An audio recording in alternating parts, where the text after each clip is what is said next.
Good evening, ladies and gentlemen, and welcome to the Northeast Ohio Ghostbusters Grand National Series.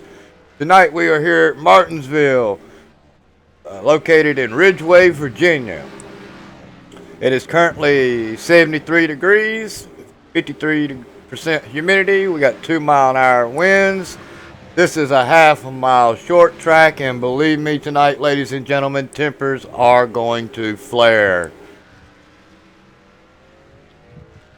Tonight, when we do a little bit of racing here tonight, we're going to give it a whole new meaning to the word rubbing is racing. And I need to finish setting this up here tonight. I'm going to turn it over here real quick to Getty Butner, who is my co-host here this evening. Getty, what we got going on? Thanks, David. Yeah, it's going to be a very interesting race. If anyone follows this, you've seen what happened at Phoenix, which is actually a bigger track. With the tight side-by-side racing, people pushing it 2 wide, possibly 3 wide. There's definitely going to be an interesting events coming around the track here for sure. I'm not sure. I'm trying to, try to forecast whether or not pit strategy will be an issue. You just never know here. Well, I believe we are going to be running 200 laps here tonight, so that's going to make for about 105 miles. It's going to be a mess. I mean, these drivers, it's not from the lack of skill, it's going to be just a lot of drivers fighting for the same real estate. I mean, it's short track racing. It's just like every Saturday night when you go to your local track. Uh, there's there's going to be headaches, there's going to be tempers, and you're going to have some carnage here tonight. Absolutely, and these drivers are coming off of a race where you had room to go 6 wide, going 200 miles an hour down the front stretch at Auto Club, and the very next race is going to be Martinsville. I think some of these drivers are going to be looking forward to that bye week after this one for sure. Well, you know, I'll tell you, I love the short track racing, but you're right. When you're sitting there and you're coming off of a track like Daytona, Talladega, or Auto Club, and then the next thing you're having to do is go out and practice at a half a mile track. I mean, that just throws your, what I want to say, your mentality a little off. I mean, it throws your rhythm off because you're used to going, holding it wide open and turning left, barely hitting the brakes. When here, you're lucky if you can get it wide open, and you're going to be constantly on the brakes. Yeah, absolutely. And some of these drivers probably see this Martinsville Speedway as an opportunity. There's a lot of skill sets different between they're different between different drivers. With short tracks, they kind of different cream rises to the top. So some people might see this almost as a Daytona, where it's kind of like an equalizer. Yeah, we'll see. Some guys who maybe have had a rough couple weeks will see this and maybe start licking their chomps a little bit. Right. Well, it looks like our next race is going to be at Texas, which is going to be a mile and a half track. It'll be 134 laps. That will be next Monday night. Chris James is no longer broadcasting with us. He's had real life issues, and I believe Getty Butner here is going to be taking over for us. So we'll get those graphics and everything updated by next week, I'm sure. Our very next broadcast is going to be again at Martinsville. It will be tomorrow night in our Cup Series. We will be running for 250 laps, roughly 131 miles. That is going to be a headache as well. I was looking forward to driving it this week, but unfortunately, I've had some medical issues to take care of.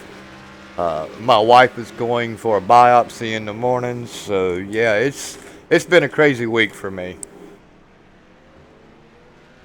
Let's get this out of the way, and I don't know what I did with it now. I hope I didn't close it out. Oh, there you are. Duh. Alright, let's get this out of the way. And let's ride around here with Clay Phillips. Let's go and jump in car and see how he's doing it real quick. I gotta love that vintage Winn-Dixie scheme. I'm a huge fan of Mark Martin. Yeah, me too, but I liked him in the Valvoline 6. And he just brushed the wall there. There's going to be a lot of hitting that wall coming off. And Clay does a real good job. He's getting down there and hugging that line on the bottom, but he gets loose coming off. And that's going to be a big thing for drivers. They're getting loose coming off, or they're pushing up into the outside wall. Once you get about 50 laps on your tires here tonight, I mean, 50 laps sounds like a lot, but it's not here at Martinsville. I think you can probably get away with 65, 75 laps. Then they're going to really start wearing in good for you. I think a pit window is somewhere around 100, 120 miles for gasoline. I can't remember. That's assuming that we go green here, too. Well, I don't like to assume. We know what that means. But I would love to see these guys show us up, you know. We've had some really good races the last couple of weeks in the Cup Series. I think we had 2 yellows one week, and then we run completely green last week. So it's time for these Busch Grand National guys to show us up here a little bit. Yeah, one thing I'll make a note of now, and I'll probably also say something about it later in the race, is this is, I believe, our first week where the Grand National guys are running an extended race. I think they upped the mileage just a bit, so maybe there'll be a little more patience today. Well, I think they did that because it is a short track, and if you was only going to run 50 laps here, I mean, that's not even really worth coming out and watching or anything like that. And we got a little less than 15 minutes to go. I'm sorry I wasn't able to bring you the anthem here tonight, but I accidentally deleted it. Was updating my software and accidentally deleted the whole thing, so I'll get us a new anthem up, or see if I can't find the other one. I could sing for you if you'd like. No, that's okay. If you sound like I do, you might want to kill a cat and it sound better. But we're going to give you some updates. Race results from Auto Club last week in the Cup Series was Anthony Burroughs. He finished first. Wade Hustad finished second. Eric Wolf was third. Mike Springer was fourth. And Jonathan Swartz rounded out our top 5. In our Grand National Series here at the Northeast Ohio Ghostbusters Grand National Series, Eric Johnson was first. Zach Wetstein was second. Ryan Hesgard was third. Jeffrey Meyer was fourth. And John Theodore, our new driver, rounded out our top 5. Our last race was ran in the Truck Series, the Winona Road Truck Series, was at Las Vegas, and Wade Hustad did finish first there. Marcus Ruckman was second. Clay Phillips was third. Bradley Freeman was fourth. And Zachary Smith rounded out our top 5. In our Cup standings as it stands right now, Anthony Burroughs is our leader. Wade Hustad is second. Eric Johnson is third. Mike Skinner is fourth. And Chris Stouffer rounds out the top 5. In the Northeast Ohio Ghostbusters Grand National Series, Zach Wetstein is first. Ryan Hesgard is second. Clay Phillips is third. Alan Bowman is fourth. And Christopher Pope rounds out the top 5. And, of course, in the Truck Series, Jeremy one-lap win-it-all Hebel is in first. My man Matthew Kleinschmidt, who's always there at the end, is in second. And Marvin Wingfield is third. Bradley Freeman is fourth. And Ryan Branch rounds out the top 5 in our point standings. And that gets us all up to date. If you want a further breakdown, go to Dynasty Racing League. Just click on the standings and the race results. You can see all the points and who's where and where they started and all that good stuff. again, as always, we're still looking for sponsorship for any single race or sponsorship with this league. Get in touch with Tater Bowman or James Pandolf. They're at the Dynasty Racing League, and they'll be more than glad to get you set up for sponsoring one of our up and coming races or series or whatever. Well, Clay Phillips, he's not doing too bad. He's currently riding in 6th position. Looks like he's struggling a little bit coming off. Looks like we got about 14 cars that are going to appear here tonight. I would have liked to have seen a little bit more than that, but I believe it's pretty much just the points racers here tonight. Don't you believe? Ah, man, I don't know about this. I'm very curious to see how this all shakes out. Yeah, I am too. We got, like I say, 11 minutes before qualifying. Clay Phillips just jumped up into the 2nd spot as the fastest man on the track. Let's see if I can't find him and bring him in here for a quick interview.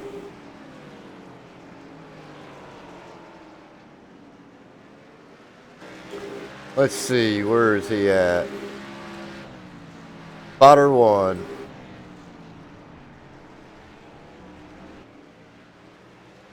Hey, Clay, you got a copy, brother?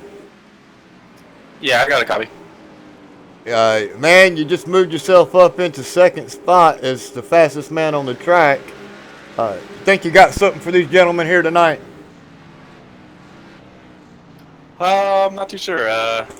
We'll see. I'm not the greatest short track racer, so I'll give it my best and see what I can do under braking. That's going to be my toughest point tonight, just getting into the turn. So we'll see how I do there and try to get a top 5 and have some fun. Well, it looks like we got about 15 drivers in here, and you know you are currently running 3rd in the championship points. So, yeah, if you hang out right there and you mind your P's and Q's, brother, you might pull off that top 5 or a win here tonight and maybe even move up a little bit in the point standings. We're going to move you back down to spotter 1. You have a good night here and keep them fenders clean, okay, brother? All right, thank you, and I will, and enjoy the race. You too now.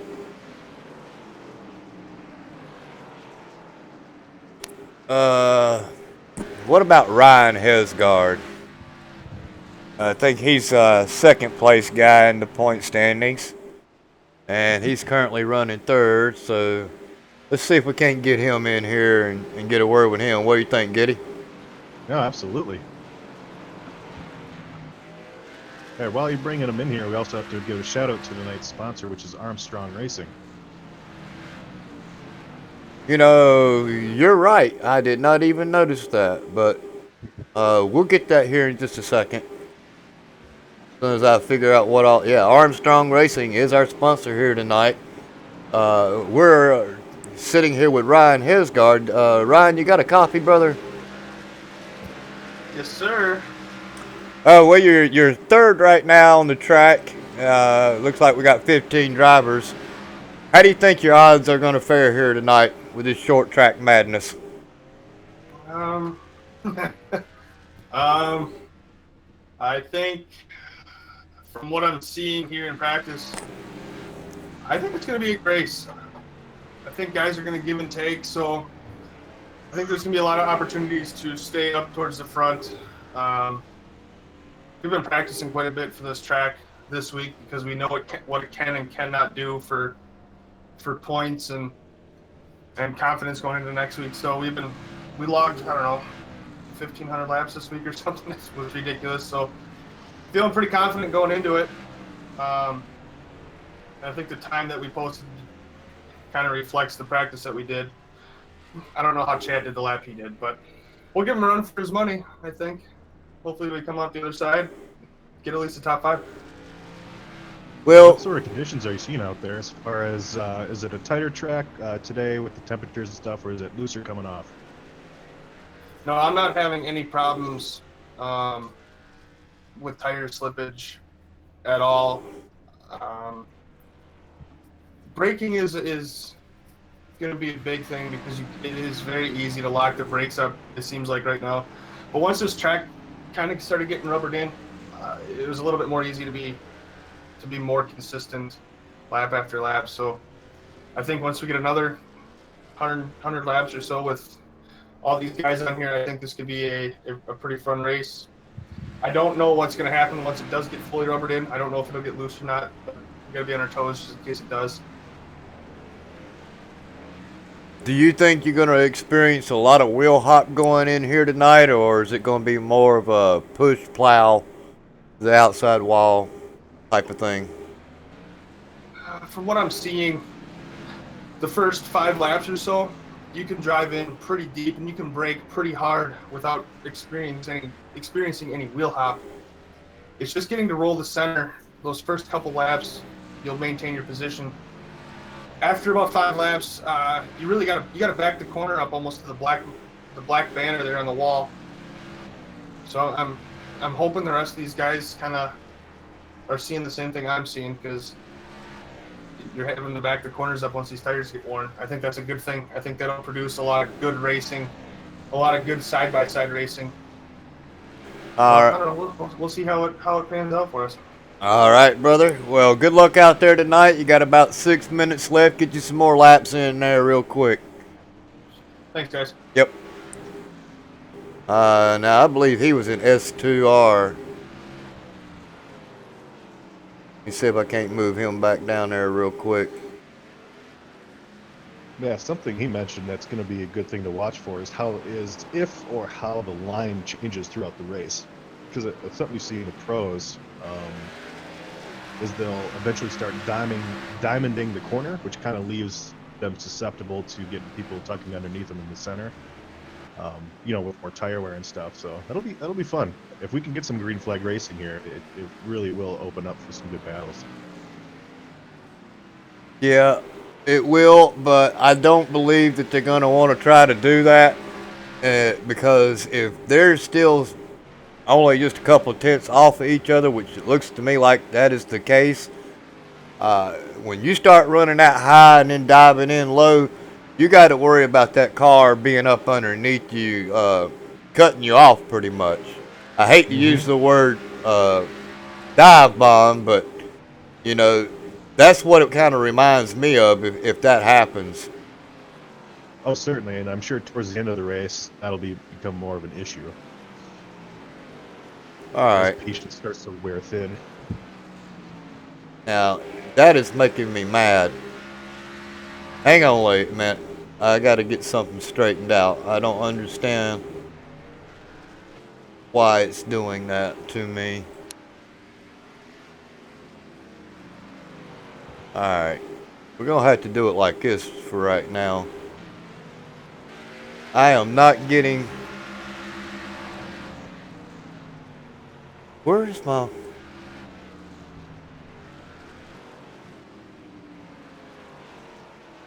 Seriously. My taskbar has just disappeared on me for some reason. So... I'm going to have to rework my monitors real quick. Let's see if I can do it on this side. Man, watching All this right, that practice, works. I know we spoke with Ryan. He said there wasn't really too many issues with pushing. Watching this practice, I've seen the 78 hit that outside wall. I've seen Hasgard hit it once or twice. Phillips, we saw him hit it. That might be an issue because, if you hit that wall coming out of that turn, it's going to slow you up, and then you're going to end up getting rear-ended. Well, the thing about it is these are a half a mile track, so aerodynamics is really not going to play that much of a part in your car here tonight. I just don't believe that, smacking the outside fence there or the wall and damaging that fender is going to really do anything to slow you down unless you knock the toe or something out on your car. And then even if you take it into the pits to repair, I've always noticed that even with the repairs, it doesn't quite put your steering wheel back to center. Yeah, no, that's true. Yeah, my main concern is just if you hit that wall and you drop a certain amount of miles per hour, the guy behind you won't be able to, he won't be able to adjust, and then he's going to send you flying inside if he gets it. Well, that's where short track rubbing and racing comes in. Earnhardt said second's just the first loser. Well, everybody's second here on the track here tonight because, I mean, it's short track racing. We see it every Saturday at Bowman Gray. Bowman Gray is just barely a half a mile track. Actually, it's not even. It's just a little over a quarter of a mile track, and you're talking about some beating and banging. We do our oh crap. I call them the Bumblebee cars, but it's actually called the Stadium Stock cars. The little Ford Mustangs is what we run, the little four bangers. Oh, sure, yeah. Yeah, and you're talking about, they're a lot of fun. They are, but you get 15, 20 cars out there on that track, it's almost like running a 20-car field here at Martinsville, or a 40-car field here at Martinsville. It's a beating and banging, it's a mess, and tempers do flare. But we do have us a bull ring, so if anybody has got problems, they can address it there. But usually these are gentlemen here. Even with that being said, tempers really are not going to flare, quote, flare like you would think, because we are a gentleman's league. If we own up to our own faults and everything. So if we cause a wreck, we try to let the driver know, hey, look, man, I did this, I did that, it's my fault. Give me the EOL. I'm glad to take the penalty for it. That's how we run in this league. And it's like I said, it's one of the best leagues I've ever been in. We got a little less than a minute, Giddy. And we'll get some qualifying in. And you said our sponsor tonight was Armstrong. Yep. Armstrong Racing is actually sponsoring this race tonight. And just to elaborate on what you're saying, the last couple of weeks I've been lucky enough to drive in this specific series. And the communication's great. These guys are good. And even if it's been messy at times, or whether it has or hasn't, communication's always there, and people actually own up, which is something you don't see in official races in iRacing for sure. Oh, no, it's never my fault in an official race. Right. Right. Now, if we could just see a little bit more give and take tonight in the middle of the field, this is going to be great. Who do you got for the pole tonight? Well, Chad Presnell's actually set the fastest time, and everybody's debating on how he did it, so we might go with him. But you cannot count Clay Phillips out. That's the thing. Clay. That's a safe bet. That's a safe bet. We'll see. The thing with that fast time is we'll see if he can duplicate that. Who knows? That Chad Presnell putting up that 23. That's crazy. We're riding here with the S2R Oakley of Ryan Hesgar. We'll see how he gets around this track. I'd like to see him pull off a pole. Now, he's a good driver. He's an aggressive driver, but he's a good driver. Yeah, you see him diamonding out that corner just a little bit. You're going to get some speed there. And running a qualifying line here is a lot different than running a race line.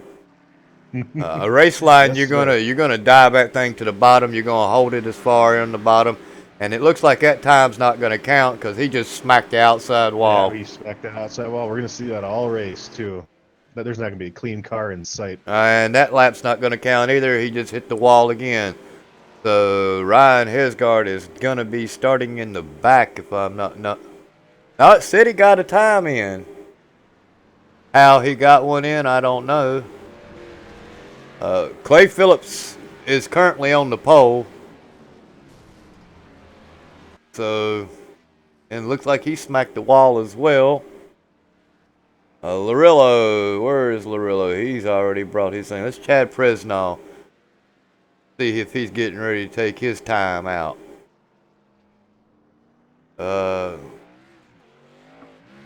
That's an interesting take on how he started there.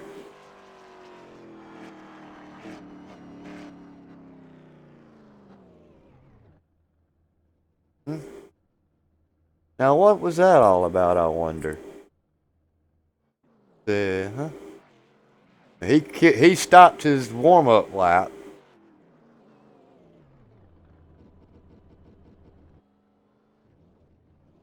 Well, it looks like third time's a charm for him. Some drivers, they just have to do it perfect or not at all.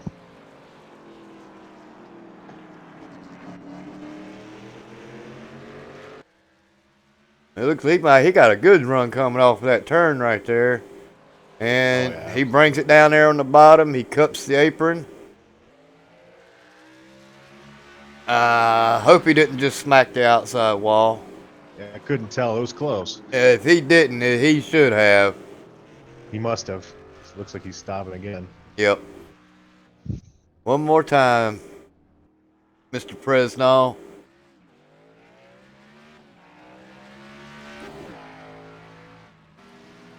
I bet we're going to have a few cars that's going to elect to run a 3-minute time. All right, he's off the wall there. He's still got a good run. Go or go home. Also looking at our points leader, Zach Wedstein, I'm waiting for him to qualify as well. He's been the model of consistency this year. Yeah, he should be up front for sure. Unless he's going to start in the back and hope everybody tears their stuff up. And Fresnel does set the fastest time on the track, so move Fresnel into the first position. Shoo, at 20.3. Tater Bowman did take him a 3-minute and 19-second lap. Got 59 seconds left. We got Eric Weatherholtz and Zach Wettstein yet to take the field or even post a lap time. Yeah, Wettstein has not. He didn't take a lap in practice yet, even. He may be experiencing some issues or something. I mean, I can't tell if he's actually still in the server or not. I know he's grayed out here on my timing screen. Sure. Yeah, I mean, talk about a guy who's been the bridesmaid all year. I'm not sure if he has a couple second place finishes. He's got second places and thirds, and he's still our points leader on top of Ryan Hesgar, but he is still to get that coveted win. He is still looking for that win, and he's so close, but he's so far away. Yeah, I suppose. I mean, because last week he was second place by just a few feet. So yeah, it don't take much. Gonna start our grid off here tonight with Chad Presnall's in first, Clay Phillips is second, Spencer Tart comes in third, James Larillo, if I keep his name right, we'll have a good night here tonight. It's gonna start out in fourth place. Ryan Hesgar did make the top 5. David Wright is 6th. Mike Lemon is 7th. Derek Pemberton has come back to race with us. He's in our 8th position. James Pandolph is 9th. Cy Jackson is 10th. Mark Vega is 11th. Taylor Butcher Benjamin rounds out the top 12. Looks like William Edwards is 13th. Bryson Hunt is 14th. Tater Bowman is, of course, in our 15th position. Daniel Hallis is going to be race control tonight. And no qual for Eric Weatherholtz or Zach Wettstein. And I do not believe they're even taking the field, so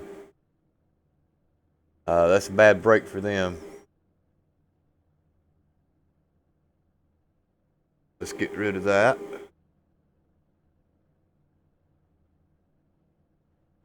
Oh, well, let's get to Clay Phillips. And give me Chad Fresnel. Well, they starting on the on the track here at Martinsville. They don't start from the pits like they do in any other race that we have. Yeah, So, right now I'm looking at Clay Phillips and I'm wondering how much of a burden it's going to be starting on the outside row. So if Spencer Tart is able to tuck in on this restart, you could go from second to fourth to sixth real quick here at Martinsville, starting on that outside. well, that is true.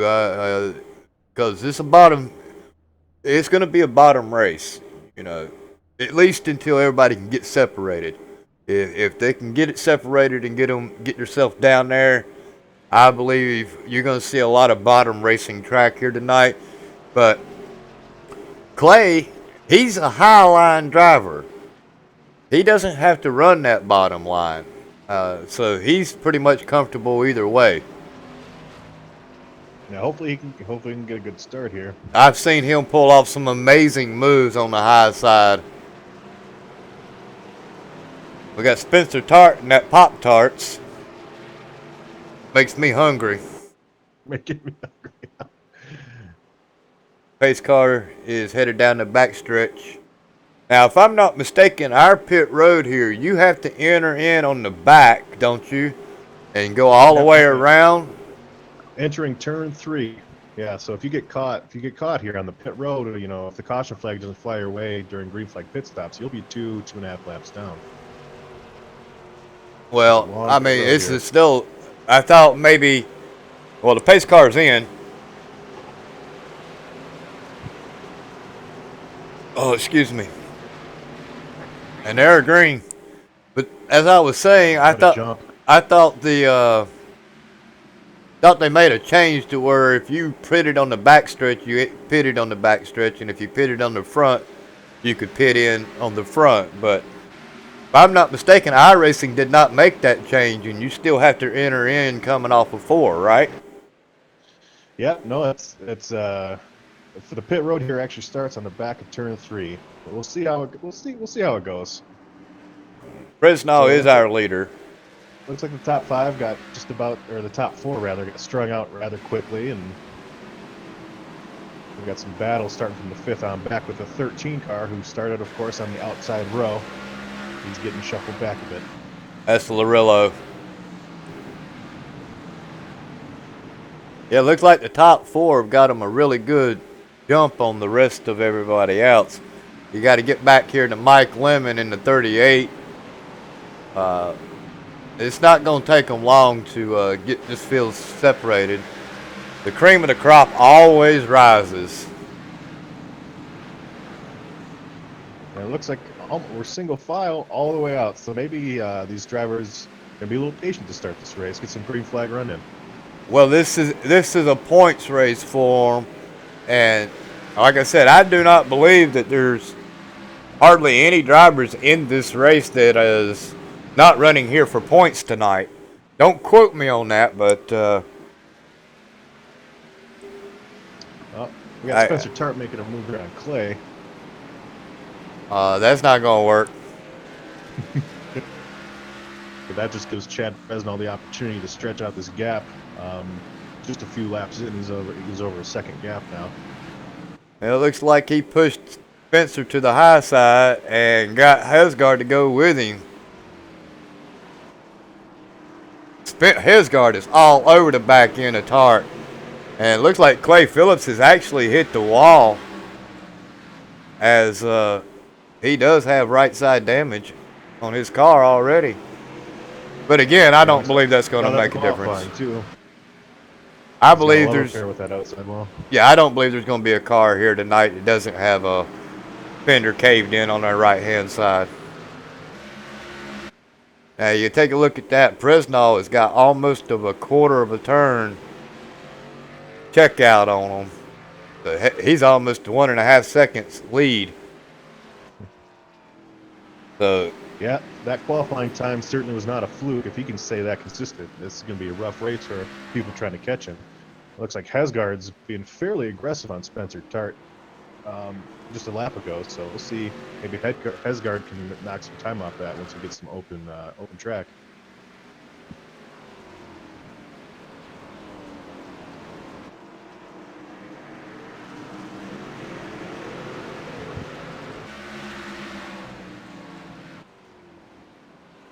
Well, you know, Hesgard said he was going to try to be a little patient. But how long do you sit there and get held up by another driver before your patience run out? It doesn't take long, especially if you got someone breathing down your neck trying to get past also. I mean, you say you're going to be patient, but then you're in the race. We'll see how long that lasts. Well, they gained a tenth of a second, believe it or not, on Fresno. And right there, it looked like Hesgar was about to make it to the inside. It looks like Spencer cut him off.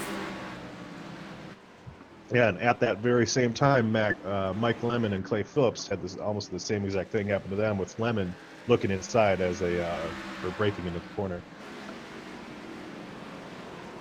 Ah, I thought he was going to give him the bumper right there. Lap 12, that sure wouldn't be being patient. Well, like I said, how long do you be patient when you think the driver in front of you is holding you up? Hasgard, he's arcing that corner in the center there. In the center, he's a half a groove or a groove up. He's getting that huge run getting on that backstretch. Yeah, I noticed he's taking the middle to bottom, and it looks like Spencer's trying to go from high to bottom.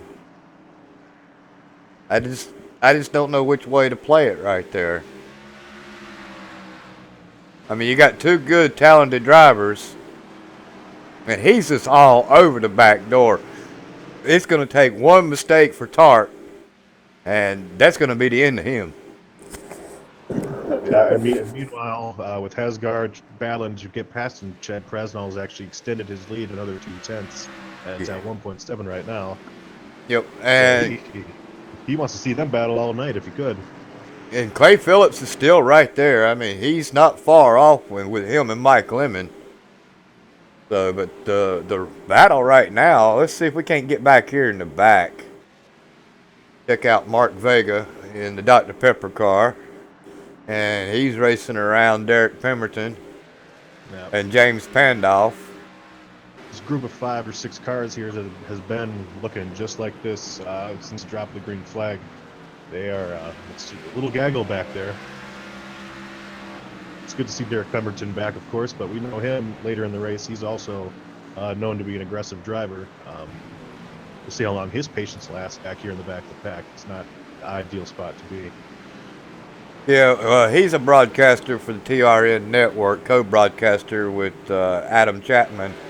I thought maybe Adam would be here tonight as well.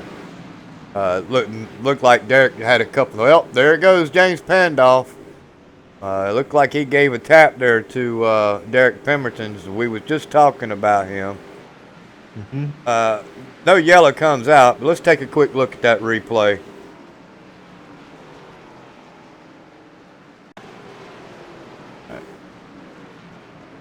James Pandolf is trying to do everything he can to get up underneath Derek. And it looks like he's going to bomb him here, and he just catches the corner and turns Derek. Everybody does a really good job of missing it and keeping it green. But it broke that field up really good. I know, I mean, with the group of cars that were just there, that could have been way worse. The fact that they were both able to drive away is remarkable considering how small Martinsville is. It's amazing the yellow flag didn't come out with as sideways as Derek Pemberton was and stopped on the track. You would have thought that maybe a yellow flag would have come out. Man, Ryan Hesgard is all over Spencer, and actually for a second before Clay Phillips, he hit the curb on the inside of that last corner. He was actually up there on Hesgard's bumper as well. Yeah, he's playing peekaboo with his spotter. You know what I mean by that, right? Not exactly, but well, what you do is you stick your nose just enough up underneath the quarter panel there to get the spotter to yell car low, and then you back off just a little bit, and it makes the driver worry. But it looks like Hesgard finally got up underneath him, and is probably going to make this pass here. Spencer giving him too much of a fight here, because well, it looks like he's going to try to do a crossover. Looks like we got first pit stops in. Taylor Butcher Benjamin. I can't imagine that's a scheduled stop. 24 Uh, laps in. No, it looks like he's having a network issue, and Yeah, was he's currently probably 3 laps asked by the in. administrators to pull it in and try to fix that. That's a shame because he's been a very consistent driver in this league as well. But I hate to see the internet actually end up ruining your race. Yeah, and it looks to me like he just got disconnected. So maybe he'll restart and come back in. You know, it sucks. It's going to be bad that he's going to be a couple of laps down, but I mean, it is what it is. It's Martinsville. There's nothing you can do. We don't have debris on the track or anything like that, but we do have internet connection issues.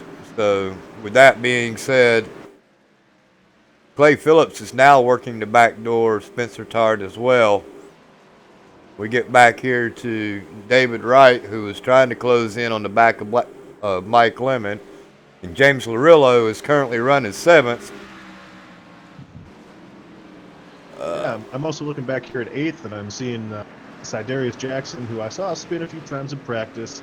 I know last couple of weeks, I was racing with in that league.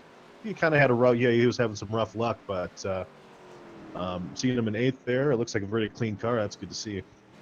Yeah, it looks to me like he's just biding his time. After the last couple of weeks, I would, that doesn't surprise me. When you kind of get caught up in other people's mess, you know. Oh, I know.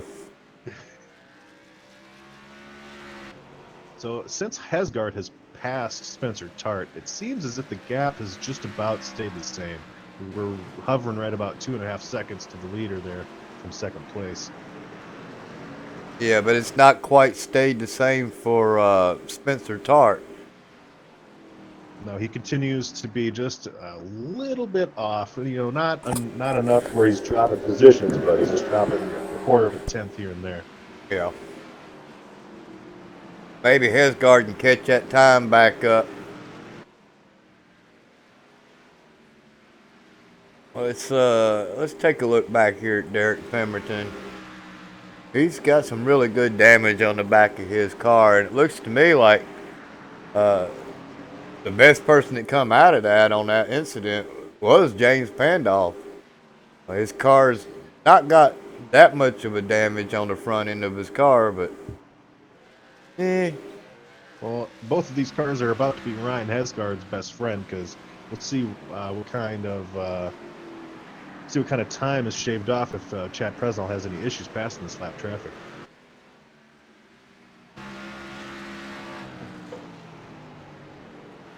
yeah, as he is closing in on lap traffic, that's going to be the thing here tonight. How well can you get through traffic? Mm-hmm. We don't have a particularly large field here tonight, but even as many cars as we have, it could still be an issue for whoever is leading the race, or second, top 5, navigating through that. Well, I believe most of the drivers who aren't running this particular series for points elected to not run here tonight, so not to what's the word? Oh, the 42 just got turned by James Larillo. Oh, but it stays green. Very nice. That was quite a battle shaping up for that 5th position. See if we can't get you a replay on that.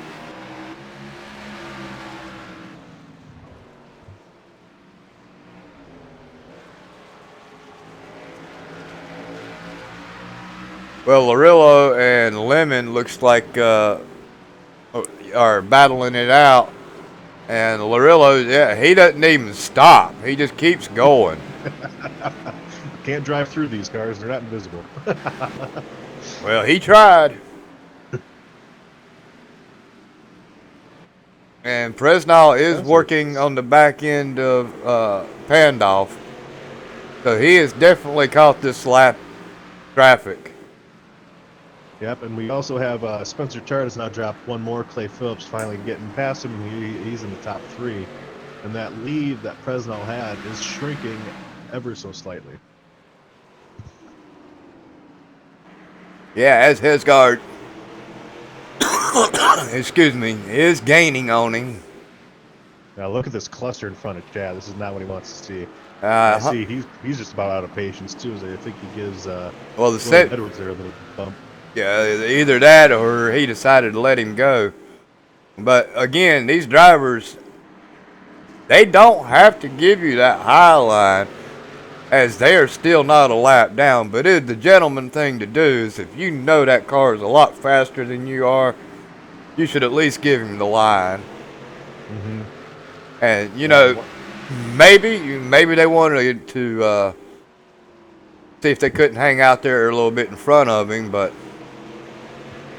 I know Derek Pemberton's not the type of guy that pulls over for someone either. So we'll see how this goes. well, he might give him the line.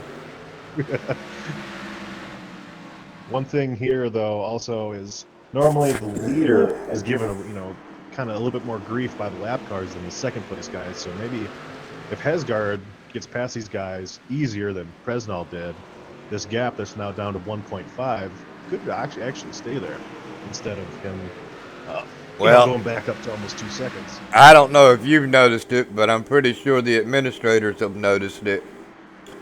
It looked to me like Pemberton is doing a little bit of blocking. As I seen Presnall go to the high, and then Derek blocked him up, and then he tried to go low, and Derek went low again. So he cost Presnall a good second over Hesgard. Hesgard, in other words, Hesgard gained a full second on Presnall due to those two cars right there, just trying to get through lap traffic right there. Yeah, we'll see how Hesgard navigates past these two drivers there. Well, I gotta tell you real quick, Hesgard, I like the man. He can drive a race car, but Derek better not do that to him. We got Pandolf coming in for that. What probably could be a scheduled stop as soon as you go a lap down, come and get some fresh tires and gas. Yeah. 45 laps into a 200 lap race. Well, like I say, I believe the tire drop off here is really not that bad. 50 laps here is probably nothing. Yeah, I'm looking at lap times here for Chad Presnall. He's dropped off maybe a second from his fastest lap in the race, so that's not really that bad. Hang on a second.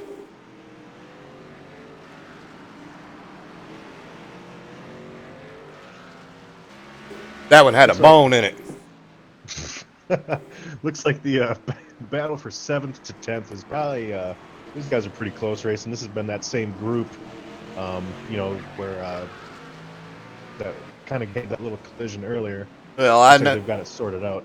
I noticed that Pemberton has ended up getting that second back again to Hesgard. Hesgard just can't seem to get around him. No, like I kind of alluded to earlier, Pemberton, the type of guy that will give way to a faster car. He's going to run his line regardless. Yeah, he's giving Hesgard all sorts of fits. All of a sudden, that lead has stretched out. He's losing a couple tenths a lap now. Yeah, Hesgard is. He's lost a whole second that last lap.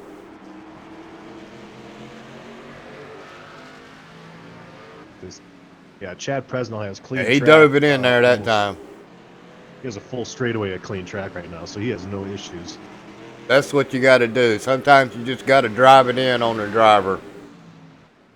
I mean, if you're a lapper and you want to continue to do that, I mean, it's your prerogative to do that. You do not have to give a driver the line. I mean, there's no rule in NASCAR that says, hey, pull over and let the driver pass you. I mean, that's not racing. This is racing. So, I mean, it is what it is, but you would think the gentleman thing to do would not to be slowing up the second place car, who was at one point only a second and a half behind the leader, and now you've cost him 3 seconds by not rolling over and doing the right thing. Yeah, but if I know one thing about Pemberton, it's his competitive side is just. He don't it's do it. even- Yeah.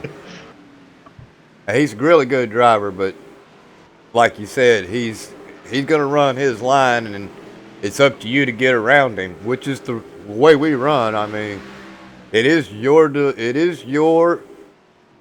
position to follow a car or to pass that car cleanly. They don't have But to again, roll over. Yeah.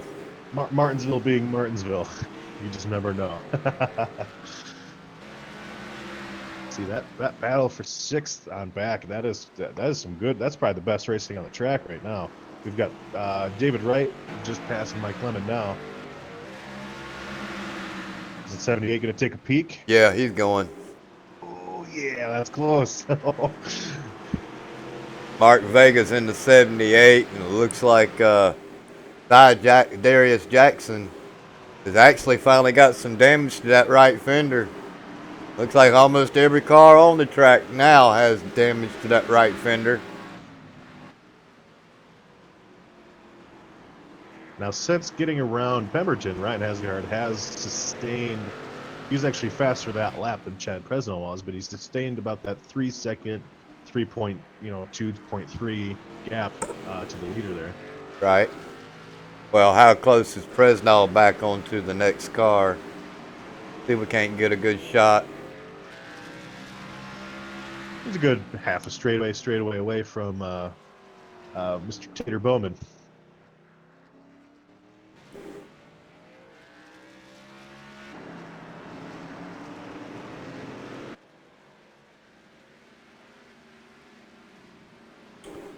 Who is that? Bryson Hunt. Well, believe it or not, there is one car on the track that still has no damage. And that would be the 18 of Bryson Hunt. Let's take a look on Tater. That Tater's got just a little bit of damage. William Edwards, what is his car? Oh, he got damaged. So it looks like Bryson Hunt and Chad Presnell are the two cars that. No, I was going to say Presnell didn't have any, but apparently he's touched the wall somewhere or somebody. Because he's got some damage on his right fender as well.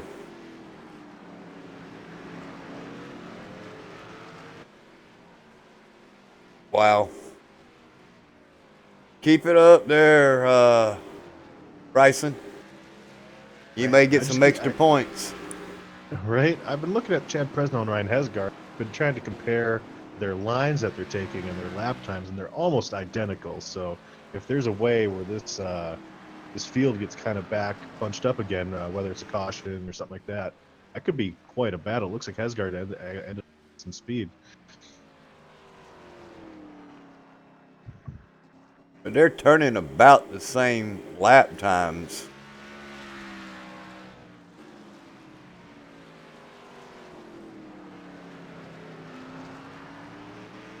Two-tenths of a second by Presnell over. Well, now it's the same thing. Yeah, now last time Hasgard was it was actually faster. just a tad. Yeah. 609 versus a 689. Hesgard was the winner on that one. He's cut, what, a half a second down already? Yeah, it was 3.3 about 10 laps ago, so now it's down to 2.9, and we'll see who is taking better care of those tires and brakes. I haven't really seen any issues with people locking up as they go in the corner or anything like that, even these cars that are battling side by side for position, so that might not be an issue, but as these laps wind down, I'm also curious as to when they're going to decide to do those green flag stops. It appears that James Pandolf has pulled off of the course.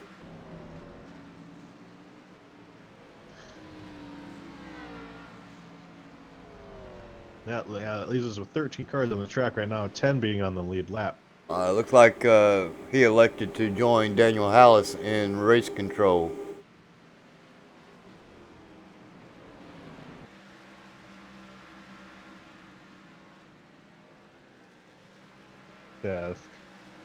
Mike Lemon, Mark Vega, that group of 4 cars has just been duking it out for 65 laps straight.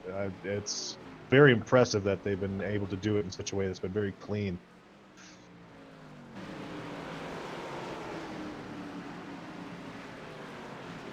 Yeah, 78 trying to take a peek perhaps, maybe on the 38. Yeah, Cy Jackson actually has ended up getting some considerable damage there on both sides of his car.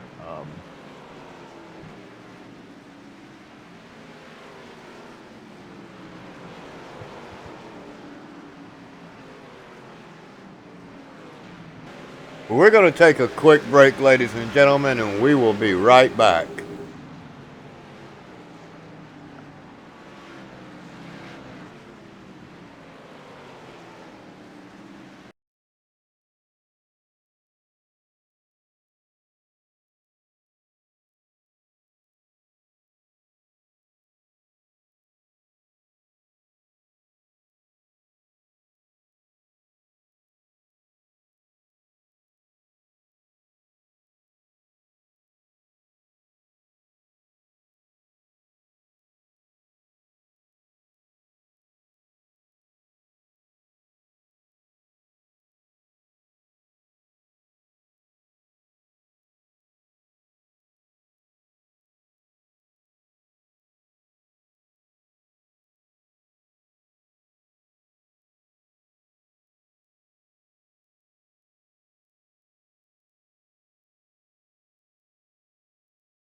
Sorry about that, ladies and gentlemen. I was going to take a quick break, but apparently not only did I lose the national anthem, I lost my commercials. So we'll be bringing you this race in complete entirety.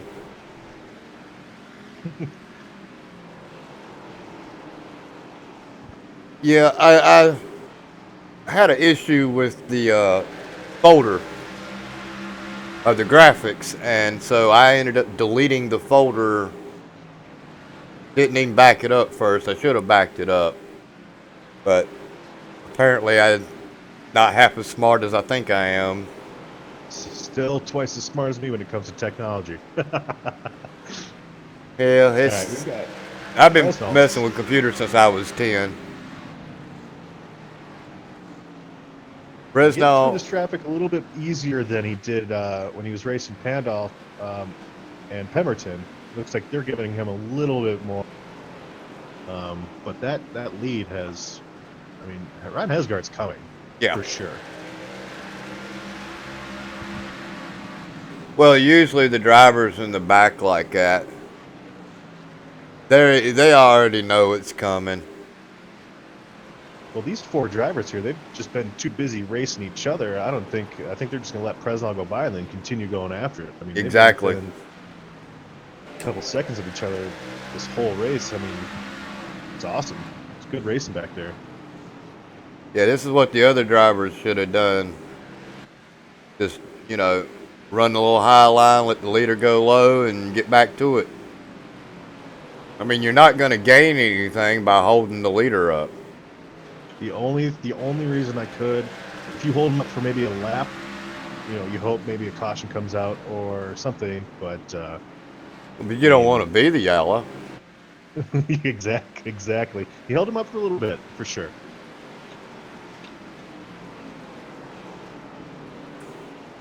So right now that's giving us 7 cars on the lead lap, I believe. Mark Vega being the tail end. If there were to be a caution right now, Cy Jackson would actually be getting a lucky dog, but he and Mike Lemon are definitely battling. Well, if Hesgaard can get through as fast and as cleanly as Bresnall has, he should be able to hang on to that 1 second lead that he's gained up on him. Yeah, yeah, I see the 18 gives him a groove and a half. Oh, he just went way wide. Hesgaard.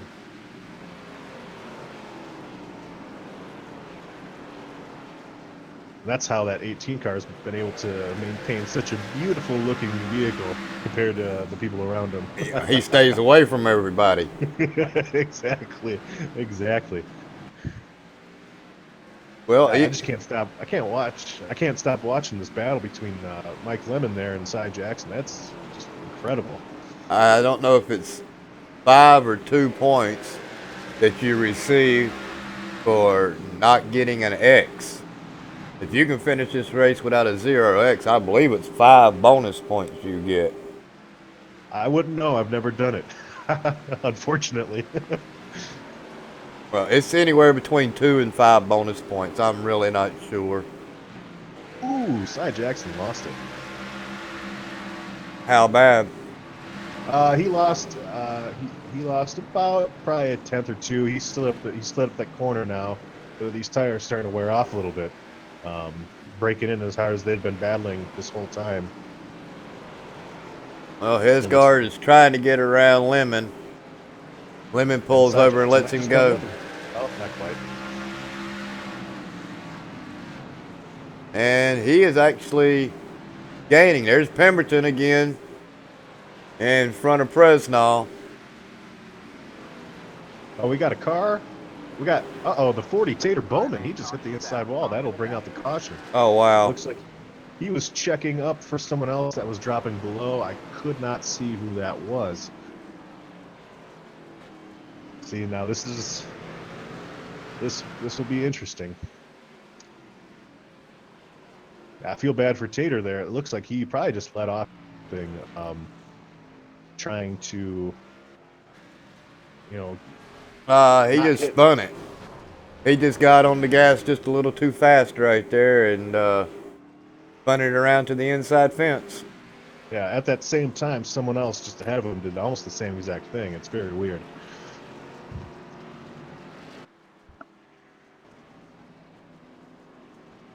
So later in the race, obviously not now because we finished 84 laps of green flag racing.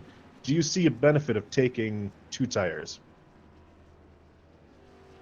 Well, I mean, the tire fall off is really not that bad. I would consider taking right side tires and just for track position. I might have would have even took right side tires now. Actually, that might have been what Mark Vega just did because he still had to pit. Ryan Hesgard easily comes out second behind Fresnel there. We got Clay Phillips. I was just, I'm trying to think, if there's a caution. Derek had to back up. Derek Pemberton missed his pit box.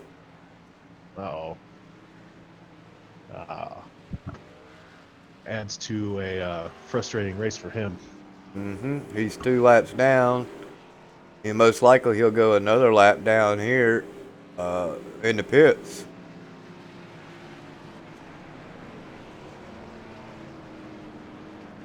Yeah, I believe pit road speed here is 35 miles an hour, and I think pacing speed is 45, so... It's easy to go a lap down if you mess up in the slightest little bit on pit road.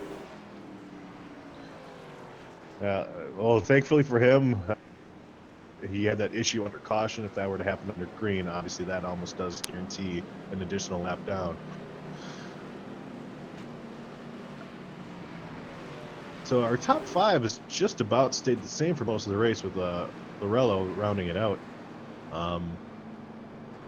David Wright, he could be making a push, but again with this outside line on this restart, Ryan Hesgard was able to, or it was actually Clay Phillips, he was able to get down into second place on that first restart, but we'll see what happens this time around.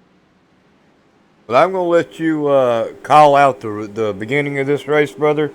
I need to take a quick break, and so the race is yours. 10-4, buddy.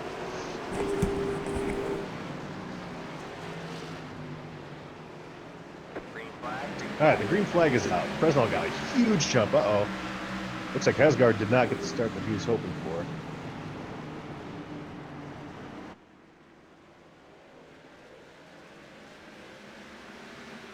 Looks like Spencer Tart might take a peek here.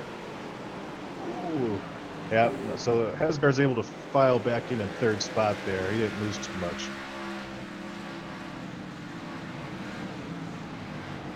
And I don't know if you guys can see it on the broadcast, but just that 7th spot on back, it's just been a cluster this whole race. It's been probably where the best racing has been.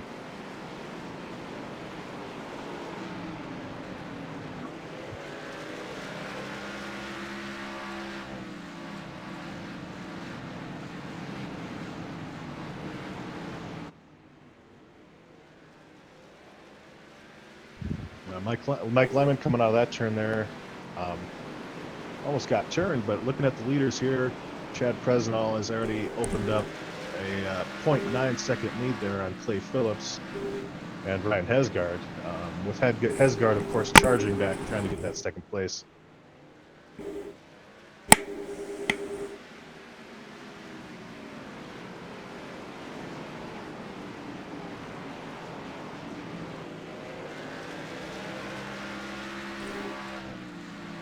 Looks like Daniel Hallis accidentally got on pit road somehow. You know, while I'm thinking about it, let's see if we can't grab a hold of James Pandolf real quick.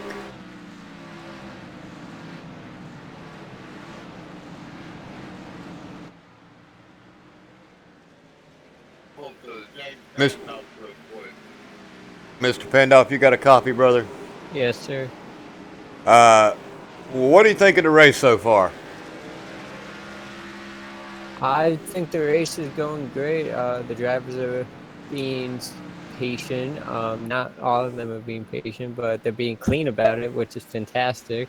Compared to the last couple weeks, this one is top notch. Well, I was really surprised that we've run this long without a yellow flag, and it looked to me like Mr. Bowman just got on the gas just a little too hard and spun it around there. And it was quite unfortunate that was brought out the yellow. But what do you think about the traffic, the lap traffic, as far as Presnall trying to get through it? I think Chad is doing a great job getting through the traffic. I know a couple people kind of holding him up, but he is managing to get by them. The guys are just trying to keep on the lead lap, so that's good for them. Doing so, they're keeping it clean, and Chad is doing a phenomenal job. I believe he's led every lap, if not maybe 5 or 10 laps. He has not led. He's definitely the driver to beat. Yeah, it looks to me like Ryan Hesgard and Clay Phillips is doing everything they can to get to him. It looks like Hesgard was gaining him through the traffic, but as soon as Presnall was able to clear that traffic, he was checked out again. Now, the difference between, James, what would you say is the difference between this week and maybe the last couple weeks? I know that we've had cautions kind of in the middle of the pack. Is there a different mentality back there right now? Is there a little more give and take, perhaps? I think the fact that the last 2 weeks hasn't gone the way everybody has wanted to, I think that's played a factor in it, and everybody's kind of saying, okay, look, we got to calm down a little. Let's get through these 200 laps tonight, and let's race it out towards the end. With no fast repairs, people are now realizing that, hey, if I wreck my car, I'm done for the night, and that's not going to be a good points day. Yeah. Plus, also, starting today, these races are. Maybe that's helped the mentalities. The races are what? The races are a bit longer, is what Oh. you say. And that is true. I believe this week, Martinsville, I believe we added 50 more laps to it compared to what it was going to be. So 50 laps is a lot longer than it gives a lot more racing time. So I think people are definitely calming down a bit. They don't have to rush to get top 5 immediately. No, exactly. Well, I was thinking. I was going to ask you something. Oh, the broadcast. Someone mentioned that it was lagging. Did that ever straighten out? Yes. It's a little chop, but it's nothing nothing too major. It's definitely the broadcast is definitely has a very good quality to it. I'm sorry, I'm kind of stumbling on my words. I'm watching it as I talk. We're just past halfway, and these guys are killing it, and I can't wait to watch the end of it. Alrighty, well, we're gonna let you back down there in the race control. It is my understanding that the reason you went down there is you didn't want to be a hindrance. Is that right? Yeah, that is correct. I'm having a rough time on the track, and I decided to park it, and I believe that was a good call on my end. Oh, I know what I was gonna ask you. Are most of these drivers in this race here tonight running this race for points? Is that the difference? That is correct. I believe we only have 2 or 3 drivers that are not for points compared to the 7 or 8 we had last week. I believe that is also playing a factor in it. Alright, thank you. I'm gonna move you back down there in race control, James. No, thank you. And I just want to give a quick shout out to Armstrong Racing for sponsoring tonight's event. They are helping us out, and also the Northeast Ohio Ghostbusters. They are sponsoring the series, so big shout out to them and everybody who competes, and you guys for broadcasting. Now, is Armstrong Racing, is that like a local race shop somewhere? Yes, I believe I know Robert Armstrong, who competes in the league, is the owner of the team. Okay, 10-4. Alright, James, thank you a lot, and we'll try to get a couple plugs back in for the Armstrong Racing. And it sounded to me like somebody just wrecked.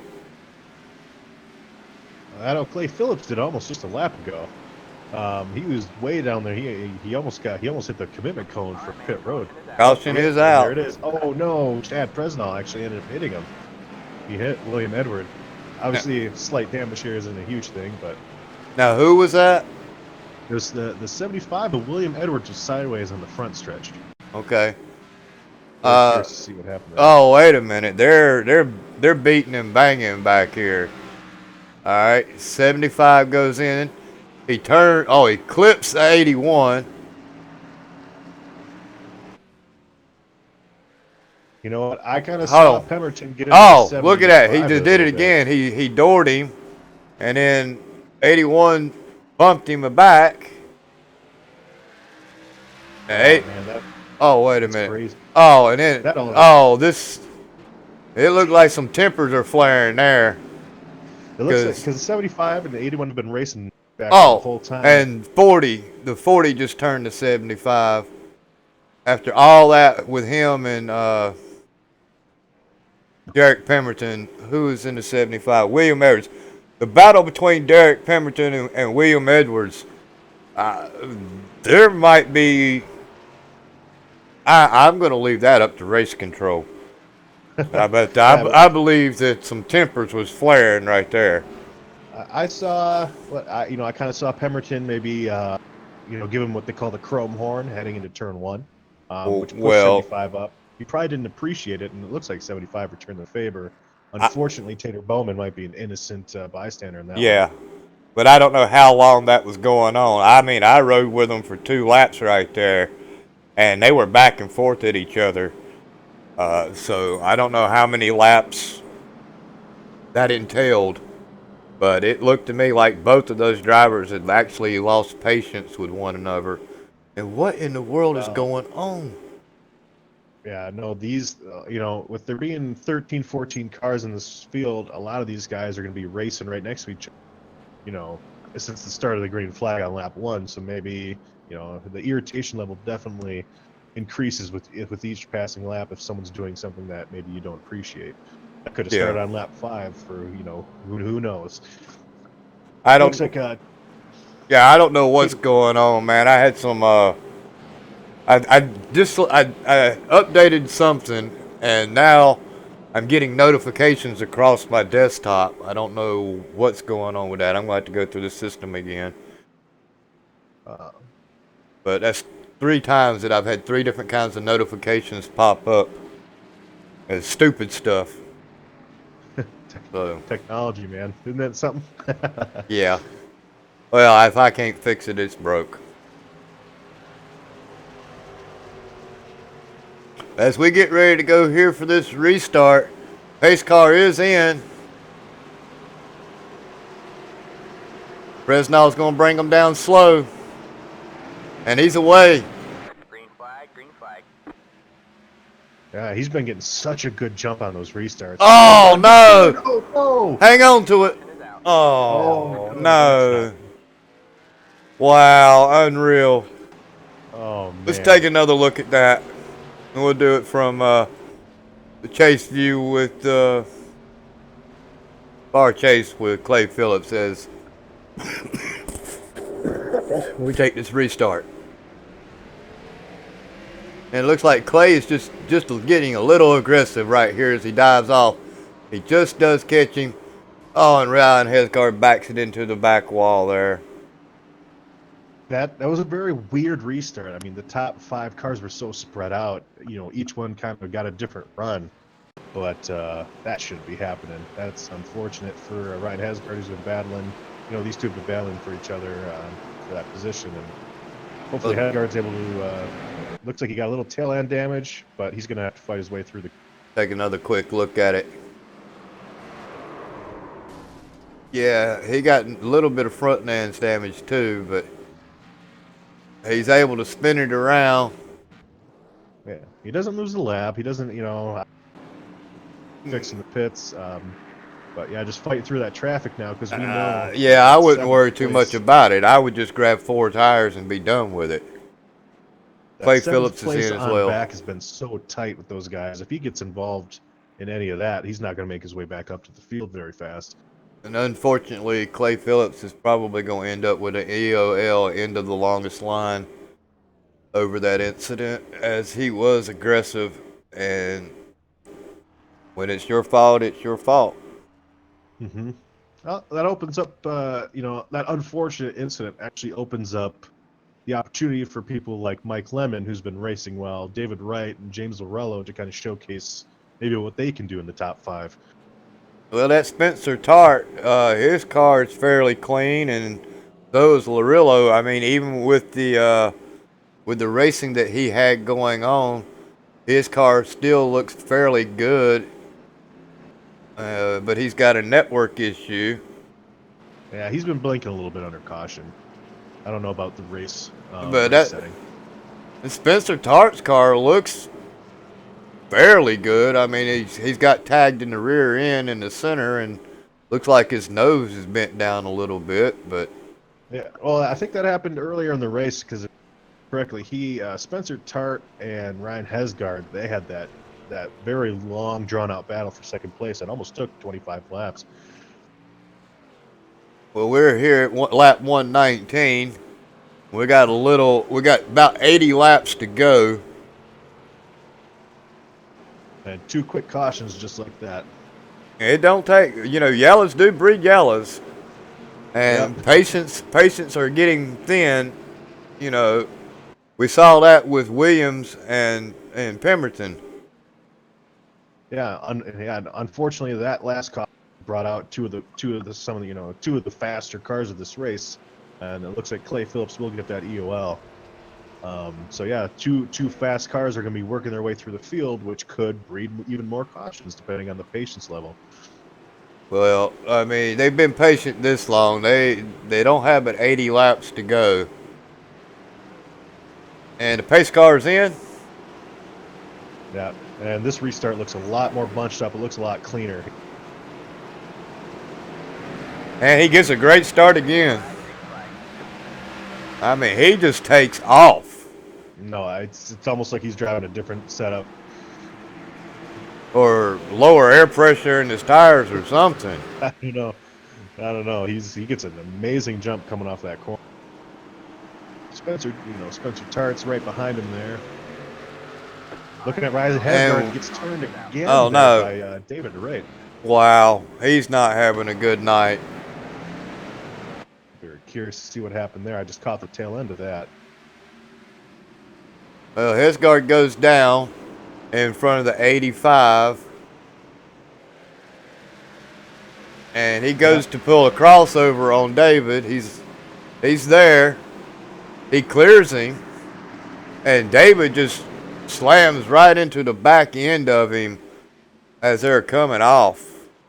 Yeah, and what we were talking about earlier is if you drive in deep, you're going to dime in the middle of that corner. And you said earlier, and I quote, "That's not a good idea." No. And kind of what happened there, he didn't really open himself up to be passed, but David did try to take a look, and Ryan Asgard gets turned again. Second caution in a row. That's very unfortunate for him. He cannot be happy. No comment.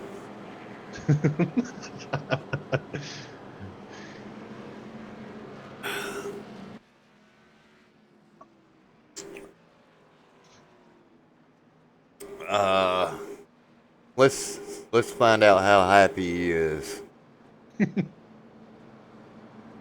On a scale of 1 to 10, I'm thinking 0.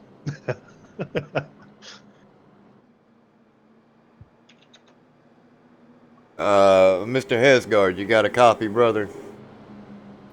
Yeah, go ahead. Well, it looks like you've been a victim twice in a row, brother.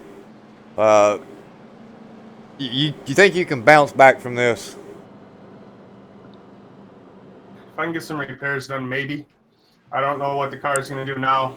The car was fine after that first wreck. I don't know what it's going to be like now. I can't get up to speed to find out. So I'm definitely not happy, that's for sure. But, well, let her go until the end of the race and move on. All right, brother. Well, we're gonna put you back down in there.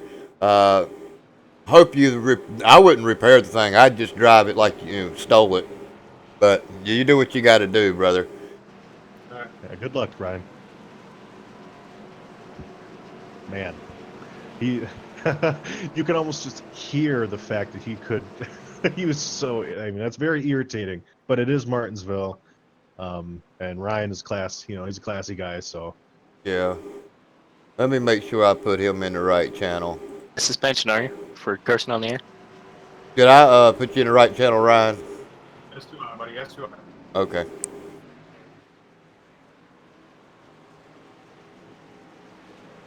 Yeah, I got him there. Given all these circumstances now, we got Mike Lemon now and Cy Jackson trying to see what they look like in the top 5. With this restart about to go down, and we'll see the jump that Presnell gets here. Green flag, green flag. Oh, and it looked like Spencer. Keep with him. Yeah, he anticipated that jump with him. Don't turn him, Spencer, please. Oh, look at this. Oh, he is going to try for a lead. Yeah. And he's got it. Oh, no. Oh, Lorella almost got in there. Nice. Yeah. Wow. The Spencer gets that hard-earned 1 extra point for leading a lap here. He's the first one to lead other than Chad Presnell. And it looks like there's a little lockup there on that front tire for 28. Well, he's going to burn that right front up if he keeps driving it like that. Well, let's drop back. Hesgard's not that far off. I mean, he's currently in 7th position, and he's back there with Clay Phillips. And I'm pretty sure Clay's going to let him go after turning him. Because he is on the move now. And now he's got himself up into the 6th position, and he's looking on the back door of Cy Darius. We'll ride right here just a little bit with Ryan Hesgard, see how he does to get through this.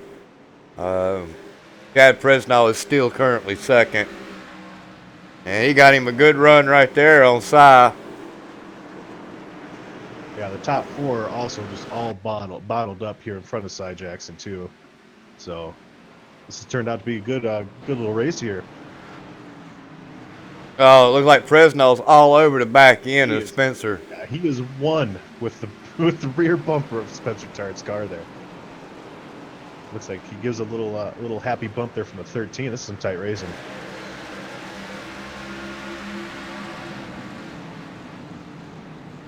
Oh. Yeah, it looks to me like Hesgard is being forced to check up in an awkward position. He's finally up underneath him. Oh. Contact. Yeah, it looks like he was braking maybe a little bit too hard. He slid up a little bit in there into Cy Jackson. Well, you got to do what you got to do. That's going to cost Cy Jackson, looks like, about 3 positions. Ryan Heisgard gets back into the top 5 there, sets his sights on Mike Lemon. Like I said, drive it like you stole it. Exactly. These top 4 drivers, I mean, being within a second of each other here at Martinsville, that's the type of racing you want to see. Well, it didn't take him long to get to the back end of the 38 of Mike Lemon, because he is just about there. Yeah, so his worries that he was speaking about earlier about the damage or any toe issue, that must not be that bad. Yeah, I don't believe body damage affects this car at all. Just the toe, knocking the toe out, and knocking your center of the wheel out. Maybe your camber and caster affects it. Your handling, it may cause you to eat the tires up a lot faster. And of course, if you're driving it like he's driving it right now, you're gonna burn them tires up anyway. But he is coming. He's on the back door now of Mike Lemon. Yeah. Now another thing, as we saw earlier, and not to call out Spencer Chart, but he was battling, I think, the 3rd or 4th positions, and they kind of got stacked up behind him. That might, Presnell might be a little faster, and it might be stacking up these front 4. So Hesgard, it's allowing Hesgard to kind of catch up a little bit quicker. Presnell may be just sharking him. Lying in wait. Exactly. He doesn't have any heat on his rear bumper right now, so can do. Hesgard actually ends up passing Mike Lemon there. Yep. So he's up to 4th. And he's looking on the back door of Larillo. If I get through this race without miscalling his name, it's going to be a miracle. Laurelio? Don't get me started. And he's got him. So Yeah, Ryan Hesgard top 3. now moves back into the 3rd position. That move right there might up the urgency on Presnell to get past Spencer Tarts, unless, of course, Spencer Tarts found some speed and Presnell maybe isn't. He's not sharking around. Maybe he's just getting beat right now. Oh no! Did they save it? Yeah, they saved it. I don't know how they saved it. Let's take a look at that real quick. We got the 38 of Lemon up underneath Larillo. He just slid up just a little bit. If you're going to make that move, you got to stick it down there. It looks like everyone drives away fairly good shape, and there's a caution. Who's brought that one out? That I do not know. I was watching that replay with you. Looks like Pemberton maybe. I'm looking at the 85. It was definitely the 85. Yep. 85 gets into the 18, who is no longer pristine, that's for sure, and he kind of just parks it there. Probably brings out the caution.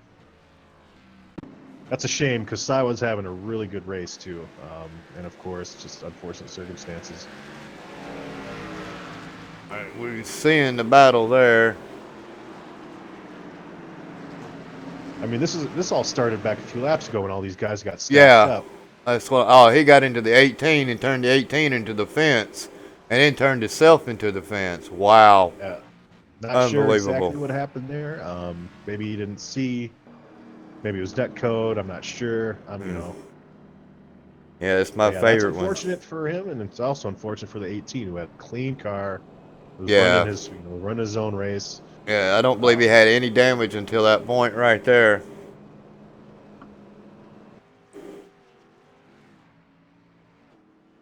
Hey, somebody's got my helmet on. You're looking in the side of the 78 car. He's wearing the same helmet I run. The skull face. All right. Well, this sets up. I mean, the racing up front has definitely been very interesting now, with these cautions kind of coming out a little bit frequently. And one thing to mention, this is a very important race for these guys because the points leader is not here tonight. So somebody can make up a lot of space. I believe Ryan Hesgard. Why is he back in the 8th position again? Did he come in for tires? Everybody Possible came. that he pit. I'm not sure. Well, Spencer Tart, Chad Presnall. I believe everybody pitted, didn't they? Unfortunately, I wasn't paying attention to that. I was just watching. Yeah, the replay. everybody pitted. No. And Ryan Hesgar may have missed his pit box or something. He pitted in the 3rd position. Wait a minute. Did we just have a quick yellow? That been 2 laps or 3 laps since the first yellow? Because Ryan Hesgard is now showing only 1 lap on his tires, and everybody else is showing 3.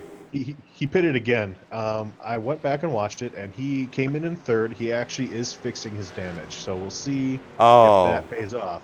So I remember you saying you wouldn't. He is. He's going in, trying to fix it up the best he can to see if if he can carve through this field again. He better get off of Pate Road. Flag, green flag. I think he's going to go a lap down.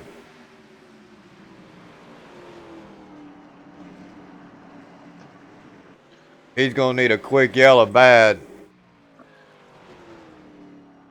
Well, he might get it with the way this top bunch here has been racing. This has been really tight racing here.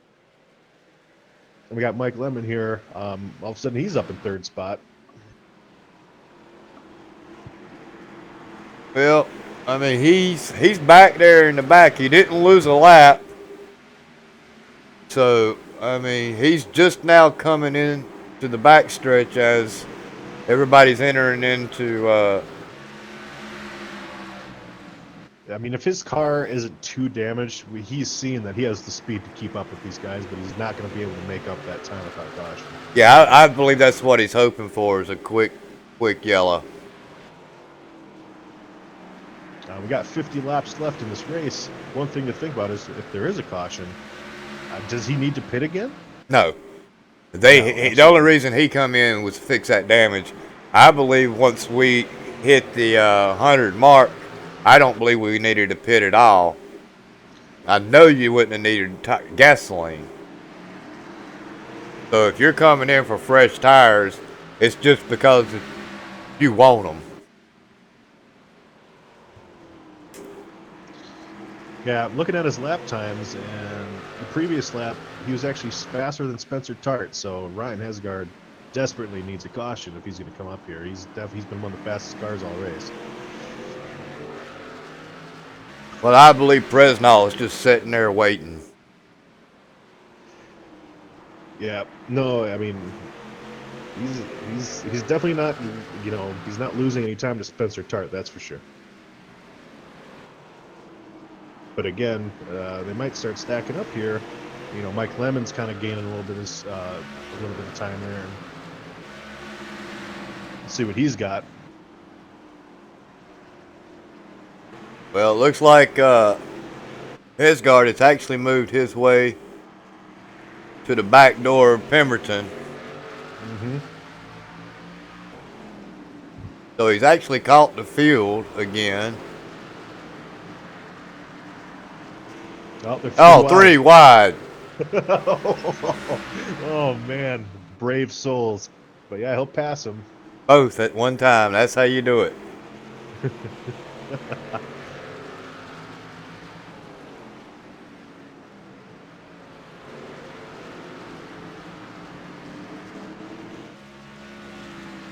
then this battle for the lead, all 3 of these cars are just He's within a few tenths of each other. got about a turn. Catch Sidarius. And if he catches him, that's going to be for position.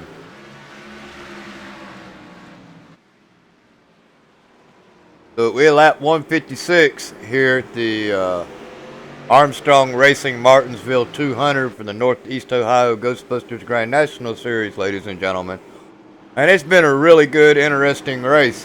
We went almost 100 laps without a yellow flag, and it seemed like for the last, 35, 40 laps, we've had 2 more, or is it even 3 yellows? I believe it's 3 cautions, yep.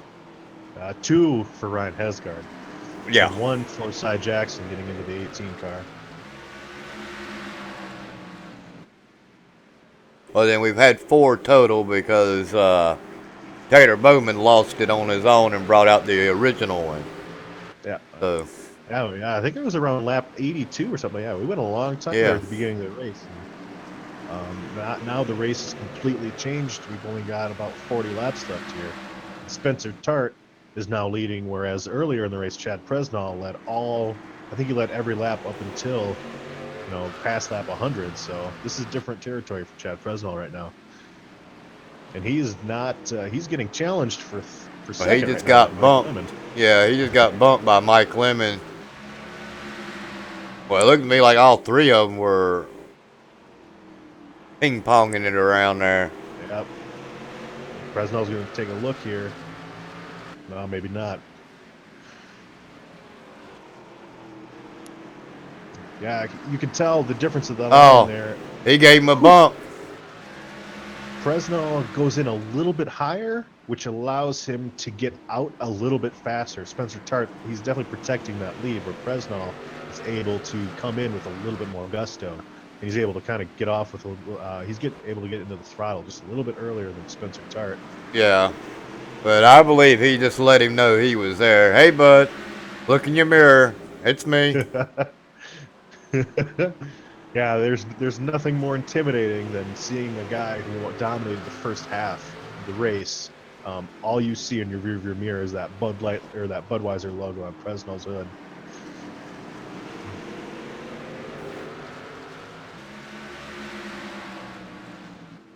Well, Pop Tart and a good Budweiser. That'd be a perfect ending to a perfect night. that sounds awful. It probably is. Yeah, that battle. Spencer Tart. By now, he's got to understand that Chad Presnell's not going to go away. So No. he's going to keep protecting that inside. He's got a lot of laps yet. And he's going to keep tagging him in the back end, let him know he's there. Hey, don't forget about me. I'm still here. And I'm looking at Ryan Hesgaard's lap times and stuff, and it's just about comparable with the leaders, but I'm not sure. He might have a little bit of damage now, so I think his night, unless a caution comes out and he's able to strategically get back up there, Well, he's worked his way around Side Darius. Yeah, he's not catching as much. He's not catching these guys as fast as he probably wants to. Maybe he can get a top 5 at this point. That's all he can hope for, I think. Well, that's what he was hoping for to start with. But that's true. But he was running, second for 100 laps. Yeah. Yeah, when you're running second like that and you're forced to be back there in the back, it kind of makes your not for a good night. But it's especially the way it happened too. That's that's for sure. And back to back, yeah, I'd be a little upset myself. I wouldn't have been as calm on my mic as he was. Let's put it that way. I definitely gave him credit there. You could tell he was gritting his teeth a little bit, but no, he's a classy guy for sure. Yeah, we don't have a beeper here. I think we might want to get one. Yeah, we might have to invest. By the time we get to Dover, we'll have to get a sensor bar or something like that. Because if you'd have got me an interview after that happened to me back to back, I mean within a lap and a half, you wouldn't have. Don't pull me in for an interview. I'm just gonna warn you right now. Don't do it. Because I would have some explicit words. I'd be a gentleman about it, but it's still. I can't make any promises there. And looking at these top 3, I mean, there's just no one is going away. Like Mike Lemon, he stayed up here. Yep. He was running around the 7th spot for most of that race. There we have a caution. There it is. Like Pemberton and Edwards getting together again. Seriously? That's. Let's see.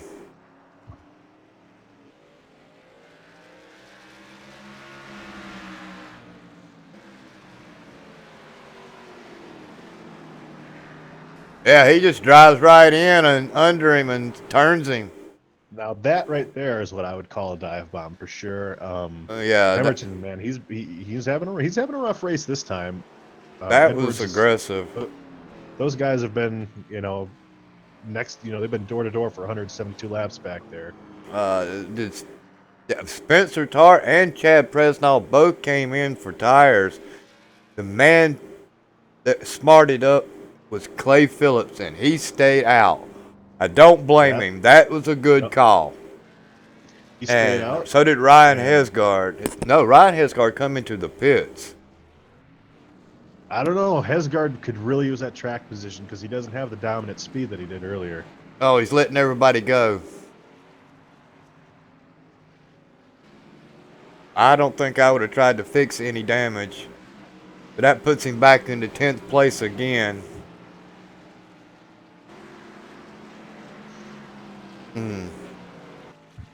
Oh, Clay Phillips stayed out for 5 bonus points. Oh, that brings Oh. Tater Bowman to the lead.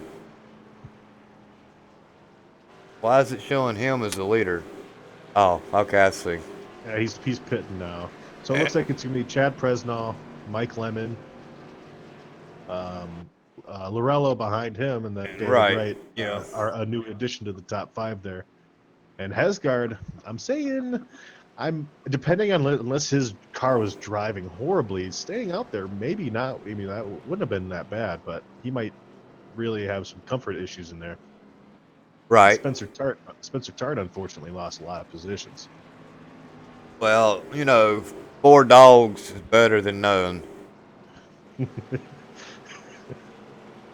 You like to get those feel goods up underneath you. It makes you feel like Superman. And with about 24 laps to go, you're gonna need to find some kryptonite somewhere. Yeah, no, I mean he's got to average passing the car every 2 or 3 laps, and once you get up to the top 5, that's just not going to happen. I'm not sure if I agree with that call. But we do have Mike Lemon on the outside. We'll see what kind of jump Chad Presnall gets because he didn't get that good of a jump that 2 restarts ago. It actually cost him the lead for about 50 laps. So, Well, that little incident right there gave Derek Pemberton the lucky dog, and we're getting ready to go green flag. And Presnall takes off. He's gone. tires didn't look like. Mike Lemon's just going to get down. Oh, he locks him up.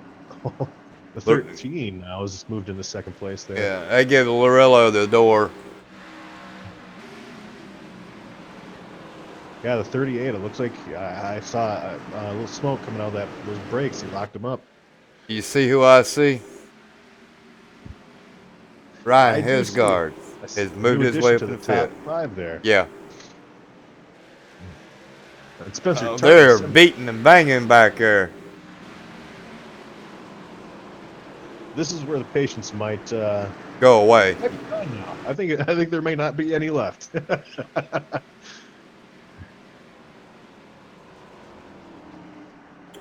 Remember me?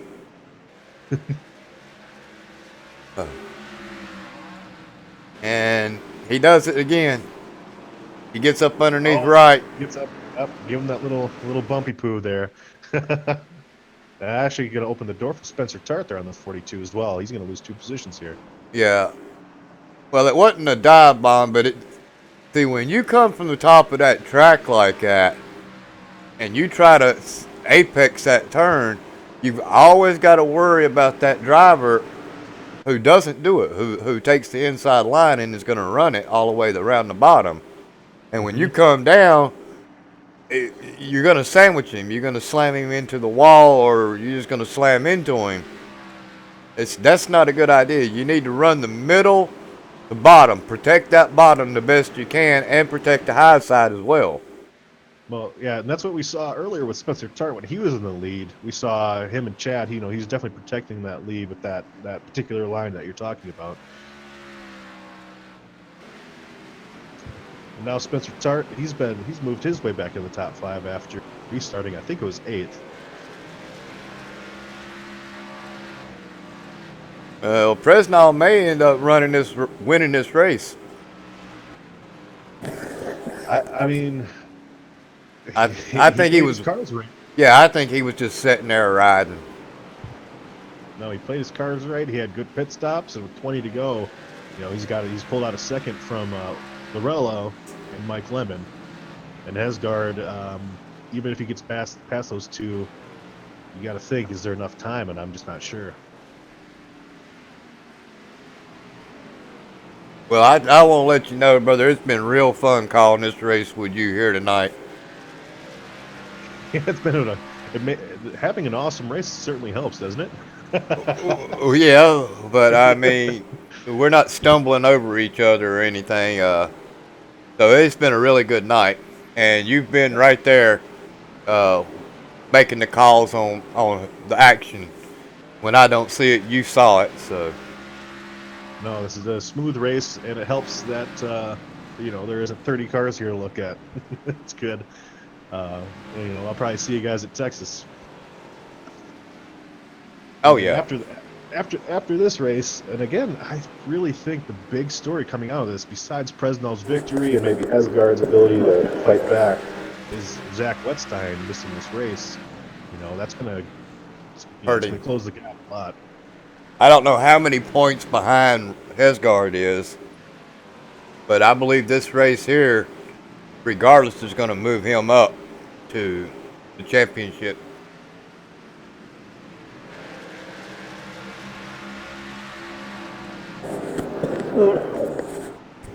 And it looks like he's getting there, but he just can't get it done with 12 laps to go. I'm very curious to if he communicates at all, maybe if he makes it in the top 3. I'm very curious to see what kind of damage, what kind of, was the steering wheel off, what kind of, what adversity he went through. Well, let's get in the cockpit and see.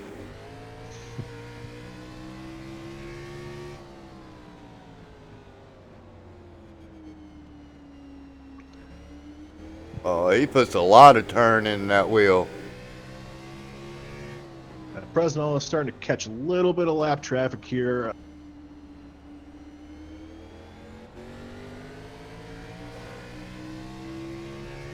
I'm impressed. It looks like Lorillo is doing some blinking out again. I think Hesgard's finally going to get up underneath the 38. Oh, he does. Hold it, baby. Oh, he locks him up just a little bit. He is driving that car very, very hard. And Mike Lemon actually is going to get him back here. You think? Ooh, he wanted to. Oh, Hesgard, he's in the outside wall. Oh, he may lose another position here to Spencer Tart. Let me rewind that. There. Kind of maybe messed him up a little bit as far as his braking points go. I ain't gonna say what I thought happened. I'm just gonna let the replay talk for itself. Oh, right. Yeah, he got shoved a little bit going into that turn. That's what I think. I'm watching Ryan Hesgard. He is driving that very hard. Mike Lemon just opened the door for him here. Yeah, he's probably gonna give him back to position because, I mean, that's how some people are. If they know they did you wrong, hey, look, man, if you can get back to me, I'll give you position. Yeah, but in doing so, it actually opened up a little space for Spencer Tart to try to get through here. Well, I would do it. I mean, if I had done what Lemon had did to him, and you get back to me, I'll let you know. Hey, man, go low. I messed up. Take the position back. We'll fight it out another day. All right, well, we're approaching here just about 5 laps to go here in the Northern Ohio Grand National Series. Chad Presnell, he's starting to check out now here on Lorello after they got through that lap traffic there. Certainly his race to lose at this point.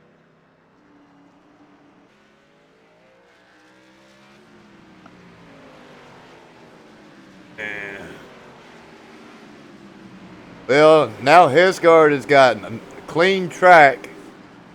He is finally back up into the 3rd position, and he's got a clean track to try to catch Lorillo.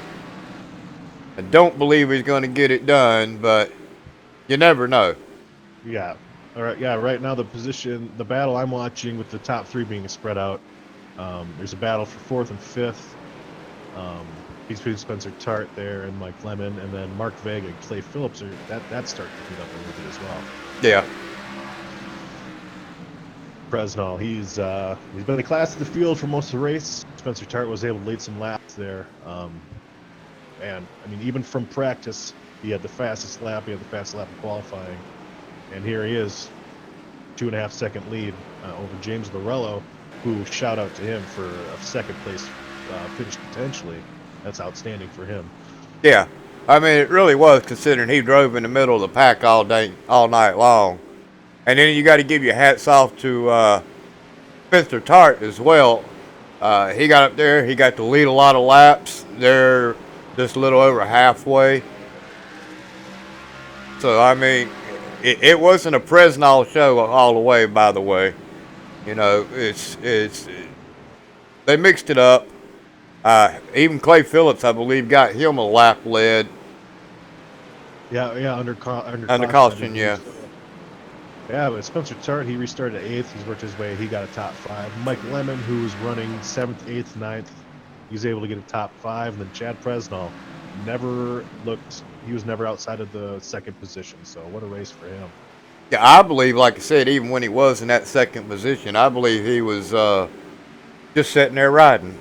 He's like, okay, I'll wait. Yep. No, that was a almost just 100% domination there by Presnell, especially in the beginning, and then at the end there, cream rises to the top, as you said at the beginning of the broadcast. And oh, they are 4 wide back there. Oh, that's the end of the race. Duh. what a race though. That ended up being a number. Wow. I was too busy sitting there watching the Hesgard bunch. I mean, the Spencer bunch, that I wasn't even paying any attention that the race was already over. That's it. Blow that motor. Burn him down. Burn him down. And then, again, elaborating, Ryan Hesgard, he probably passed the most cars tonight. James Lorello finishing second. That's huge. Mm-hmm. Yeah, Mark it Vega, really is. who we didn't really talk about much tonight, but he actually ended up getting a good points day there at 6th. So yeah. Hey, you know what? I'm glad that messed me over. I really am. Now I got yeah, I can do that. Oh, that works out just perfect. I seem to have lost some graphics somewhere along the way. But apparently I can do something differently and still get everything working. All right, let's get Mr. Presnell in here. He's 32 to 55, it says. Let me turn his volume down a little bit because this picks up really good. Move to broadcast 1. Mr. Presnell, you got a copy, brother? Yeah, I got you, bud. Well, you won. I want to talk about you in second place. And was you just sitting there saying, "Okay, I'll just ride, and you'll make a mistake"? Is that what you was thinking? Well, I was trying to heat them up.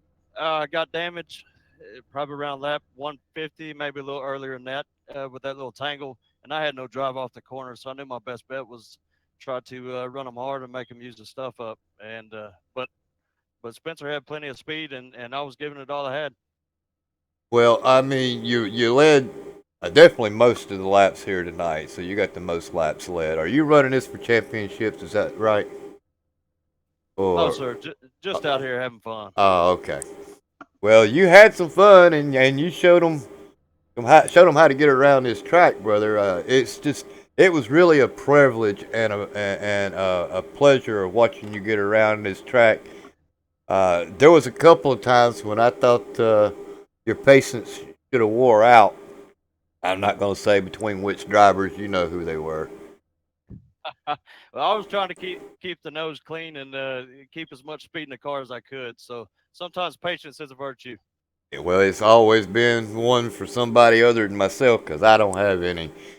But Now, when you got tangled, there was that caution. I can't really 75 or the 8. I'm not sure. You kind of hit him a little bit when you were slowing down. Did that cause you any damage at all that affected your race? Yeah, I was running with about 20 seconds optional and really killed my drive off the corners and speed down the straightaway. So I was having to make up for it, driving a little harder into the turns than I wanted to, but it all turned out.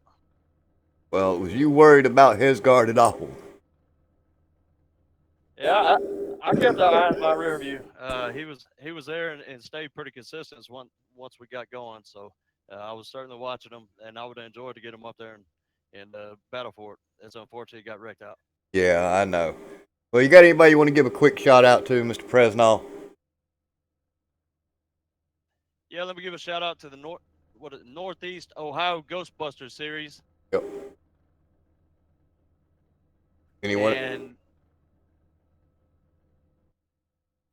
I went blank, man. I just ran 200 laps around this thing. So Yeah, you did it pretty quick too. Yeah. As soon as the session started, man, you've been the fastest car for the last 3 hours. So go take yourself a break, eh? yeah, 10-4. I forget the series sponsor, but I appreciate you guys sponsoring the race tonight, and had a lot of fun. Thank you guys for putting it on, and we'll see you guys next week. All right, Chad. It's Armstrong Racing. I appreciate it, and you have a good night. Yes, sir, bud. Y'all do the same. Move him back. Okay, Yeah, we got. I'd be tired too. I'm gonna do it just to aggravate him. Hey, Larilio, you got a copy? Gotcha. Guess what? He went the whole race and didn't say it at all. Isn't that fantastic? Impressive. Yeah, well, I just figured I'd aggravate you a little bit, brother. You got you a second place finish. Tell us how you done it. Man, I'll take it. I was running really top 5 all night. I had a better long run car. I didn't have anything for Chad there at the end. Couldn't get to him. But that was a fun race out there. A good battle, and I like taking my time. And those restarts made me nervous every time. Well, Yeah, I think you're the highest because you run this for championship, don't you? I do. Yep. Yeah, so technically this is kind of like a win for you, and with Zach being out this race, that sure that helps you guys out a lot. Yeah, I'll take it. I missed 2 races, unfortunately, and so I'll take that to move up in the points so I can get the playoffs.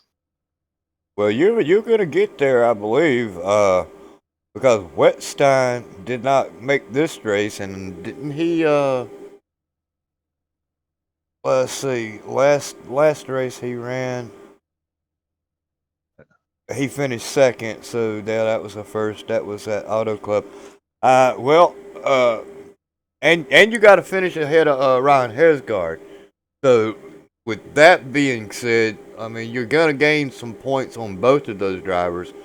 So you're gonna probably be up there in the top 5. I'm gonna say you are. I'm not looking at the point standings, but if you're not far out. Yeah, no, I'm hoping to move up there here. It was a good race, and Ryan was coming for me again, but I think I had an equal car to him. But Chad just really was kind of class of the field. Yeah, he tooled it around there, and then he just rode him behind Spencer Tart, and then Spencer had a miscue or something on pit road, and Chad Presnell was able to get back out in front of him. You got anybody want to give a quick shout out to Mr. Larillo? Yeah, I just want to thank Northeast Ohio Ghostbusters for putting on the series and Armstrong Racing for sponsoring this race.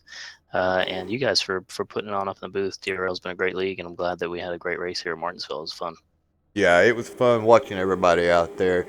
It really surprised us that y'all went that long without a yellow flag, and I'm really surprised that we had only what we had. I was really expecting a lot more. Yeah, I was hoping for a competition caution for the snow, but they weren't pulling out. I wasn't expecting a long green flag run like that. What snow? Yeah, I saw some. You didn't see it on track? Oh, okay. Yeah. If you could change one thing about this race, maybe it was maybe going pit stop strategy, whether you maybe should have went for 2 or 4? Is there anything that you would change? I think on that last run, I went a little bit too hard in the beginning to get past Mike Lemon there. So I put the bumper to him a little bit to get around him. And then after that, I kind of wore it out and I couldn't catch Chad there. We saw that, but I didn't. I don't remember if I made a comment on it. Who knows? I'm sure. I don't know. Yeah. Well, anyway, Mr. Lorillo, it was fun watching you here tonight, and you're going to be here next week for Texas. Yeah, I'll be back after the break. Yep, should be here. Okay, brother. Have a good night. See you at Texas. Yep. I don't even remember where he was at. I'm with S2R. Okay. I got to get Ryan Hesgard in here now. Well, you know what? The busiest man on at this racetrack today for sure. Yeah. And I'd like to get Lemon and Tart if they could stick around. Hope they're watching the broadcast. Yeah, Spencer Tart especially. Yeah, no. Mr. Hesgard, you got a copy, brother? Yeah, go ahead, guys. Well, you battled back to a top 3. You said you'd like to have a top 5. I know it's not the position that you wanted in, but tell us how you did that comeback. I mean, you was moving through the field with that damaged car. Yeah, that first track wasn't damaged at all. I had a crushed and quarter panel. I didn't have any problems getting back up to speed. There during the caution, I was very, very confident we were fine. And then that ensuing restart, I passed, I believe it was the 42. And he got into me and turned me. That got me kind of mad. I was not driving with a smile. So it was, with 80 laps to go and the amount of time you can gain on a person every lap, I knew I had to push hard, and I had to push hard immediately. Yeah. Granted, I did not make a lot of people happy by moving them out of the way. Majority of them people were lap cars. Lap traffic caused a few issues tonight, but didn't wreck anybody, but I did move them. I had to go, you know. You could see the aggression in your driving. Yeah. After that second wreck, it wouldn't rotate the center, so I had to dive in deep and dime in the corner. I had to get right back on gas. I couldn't roll the center at all, so I had to do that. Yeah. The last incident with, I believe it was the 38 car. I don't know what happened there. I don't know if he just overdrove it and just ran into me, but that really made me mad. So that even made me drive even more aggressive. So I didn't waste any time moving the 81. I had to go because, I mean, if we had a caution, I'm in third, you know, even fourth, whatever position I was in. So we had to move. We had to move quickly because Chad was quick. If I wouldn't have gotten turned, he wasn't pulling away from me, but I wasn't gaining on him. So if we could have got if I could have gotten the third position on a restart, we might have been able to put up a fight. But unfortunately, things didn't turn out that way, and we still come out with a third place finish, which I can be happy about. Yeah, you definitely passed the most cars. Oh sure. Yeah. And sorry, go ahead, David. Well, I was just gonna say, when I told you to drive it like you stole it, you did, brother. I mean, when you come back out there, you look like you was running from the popo. Oh yeah. All right. Now, other than the accidents, which you can't really control, is there anything you wish you maybe would have done different? And also, I would like for you to mention how critical was it to not start on the outside on a restart? I think I always restarted on the inside one time. So that outside you can't do anything. If you overbrake the corner, you're sliding up the track. You're losing another, 2, 3, 4 spots, and you have to leave enough room for the guy in the bottom to make sure he doesn't overbrake the corner on the restart and get into you. So the outside is it is not a fun place to be. That's kind of what happened. I mean, I had 2 wrecks right after back to back on restarts, the aggression's high, and you got to get what you can take because of new tires. That's just racing, and everything's where we all do it. So I'm guilty too. So I'm not condoning it at all.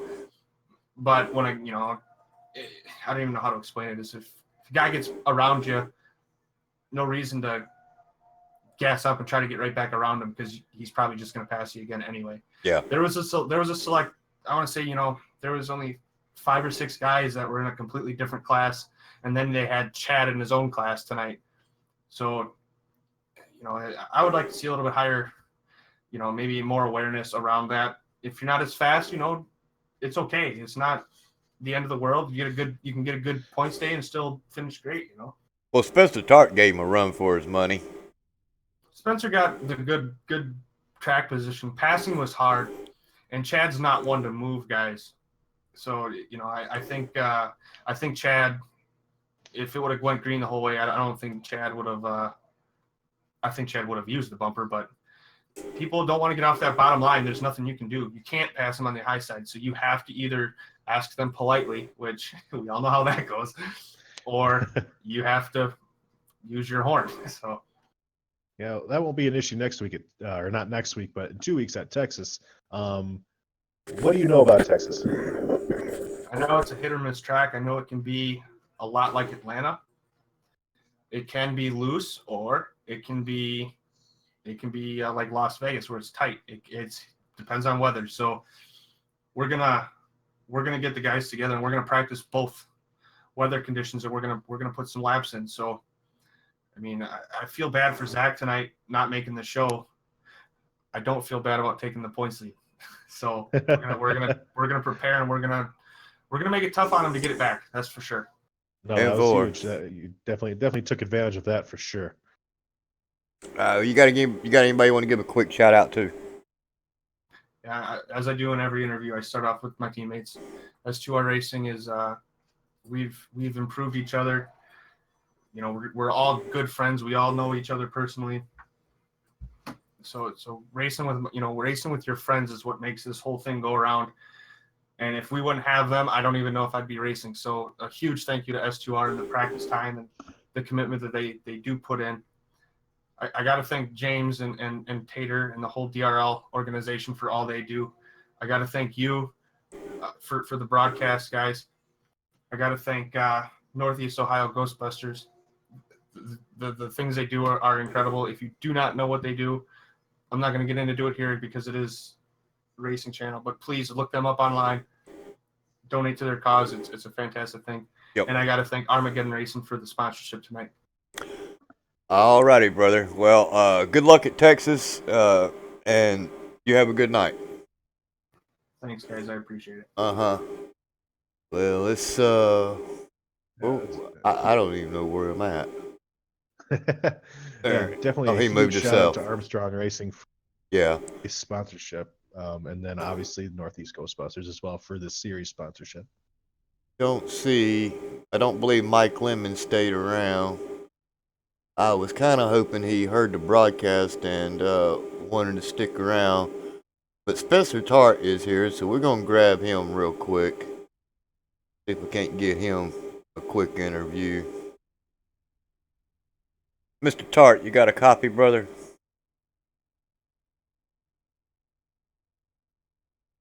Spencer Tart, you there?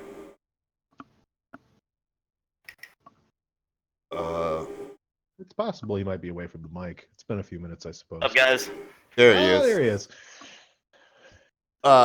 Well, you led some laps here tonight.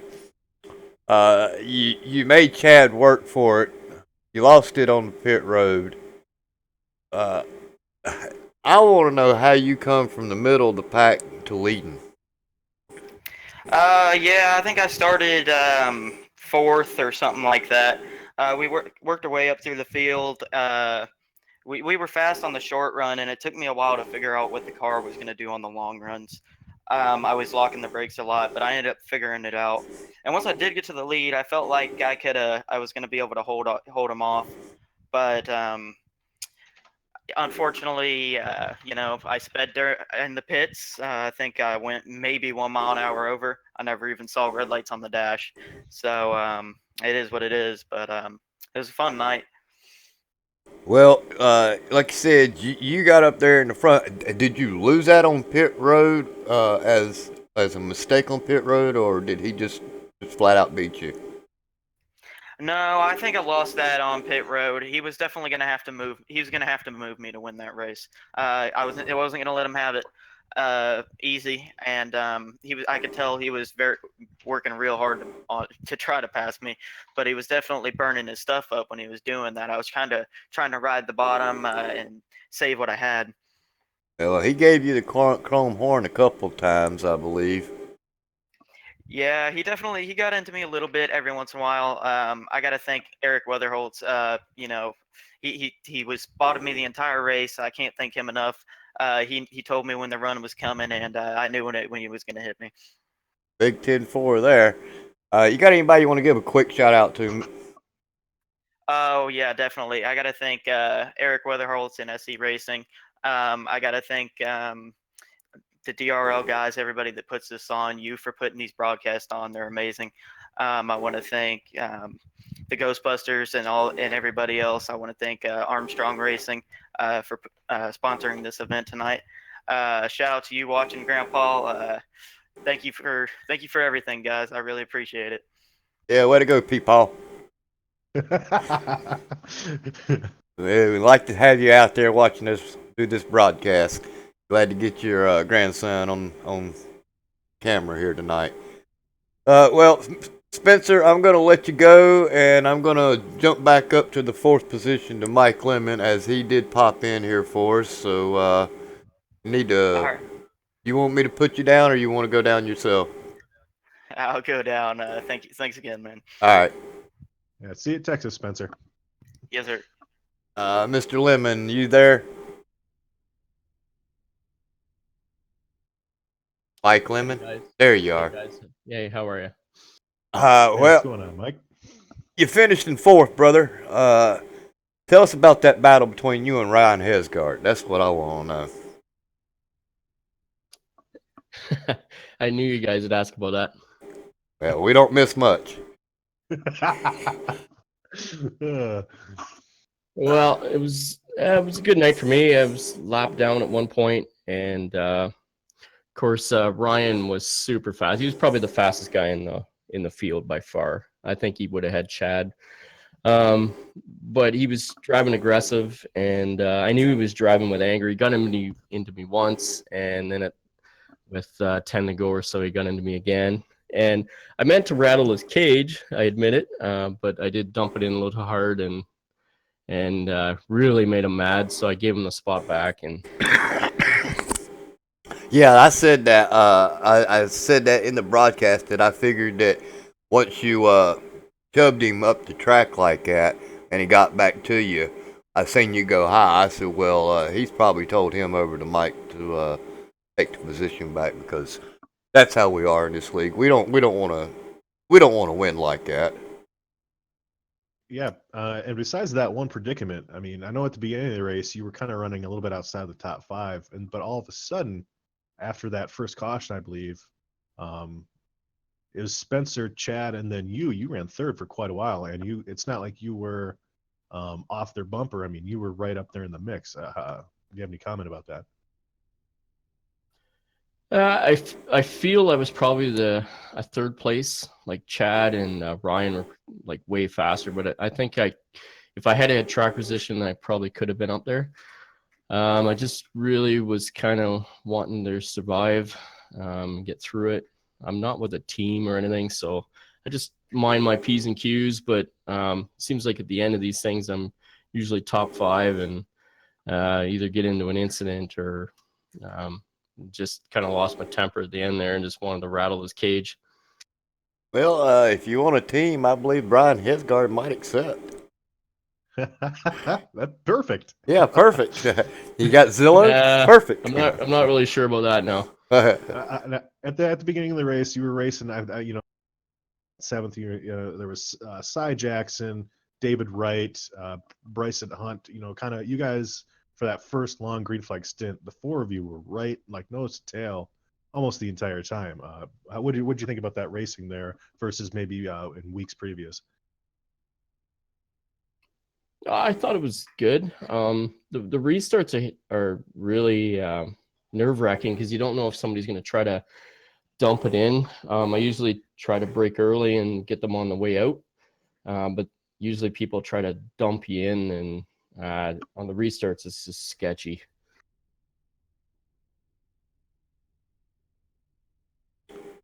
Well, Mr. Lemon, I believe that's about all the questions I got for you. I was just really interested about that move there. If you'd actually, did you actually call him out on the radio and tell him to go low, or did you just move over? No, I just moved over. Okay.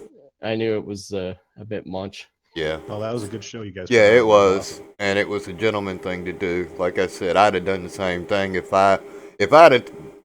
I mean, the aggression was high. Don't get me wrong, but I mean, you got to do what you got to do, and if it's a short track, your tempers are going to flare, and if you get wrecked out like that 2 times in a row within 5 laps, yeah, it can wear on you, and then you don't mean to take it out on everybody around you, but you know you got to go, and just like he was saying in his interview, he had to go, and he wasn't going to wait for somebody to roll over and get out of his way. He was going to move them, and he had no choice. I mean, if he wanted to maintain to get a really good points lead jump, then he was going to have to do what he had to do, and I don't believe that there's any hard feelings between you and him.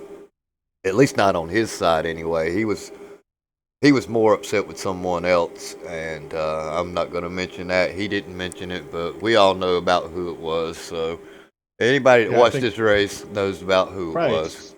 An overall race frustration, but hey, that's Martinsville. I don't think we'll have to deal with that too much in 2 weeks. But no, I mean, Texas is going to be.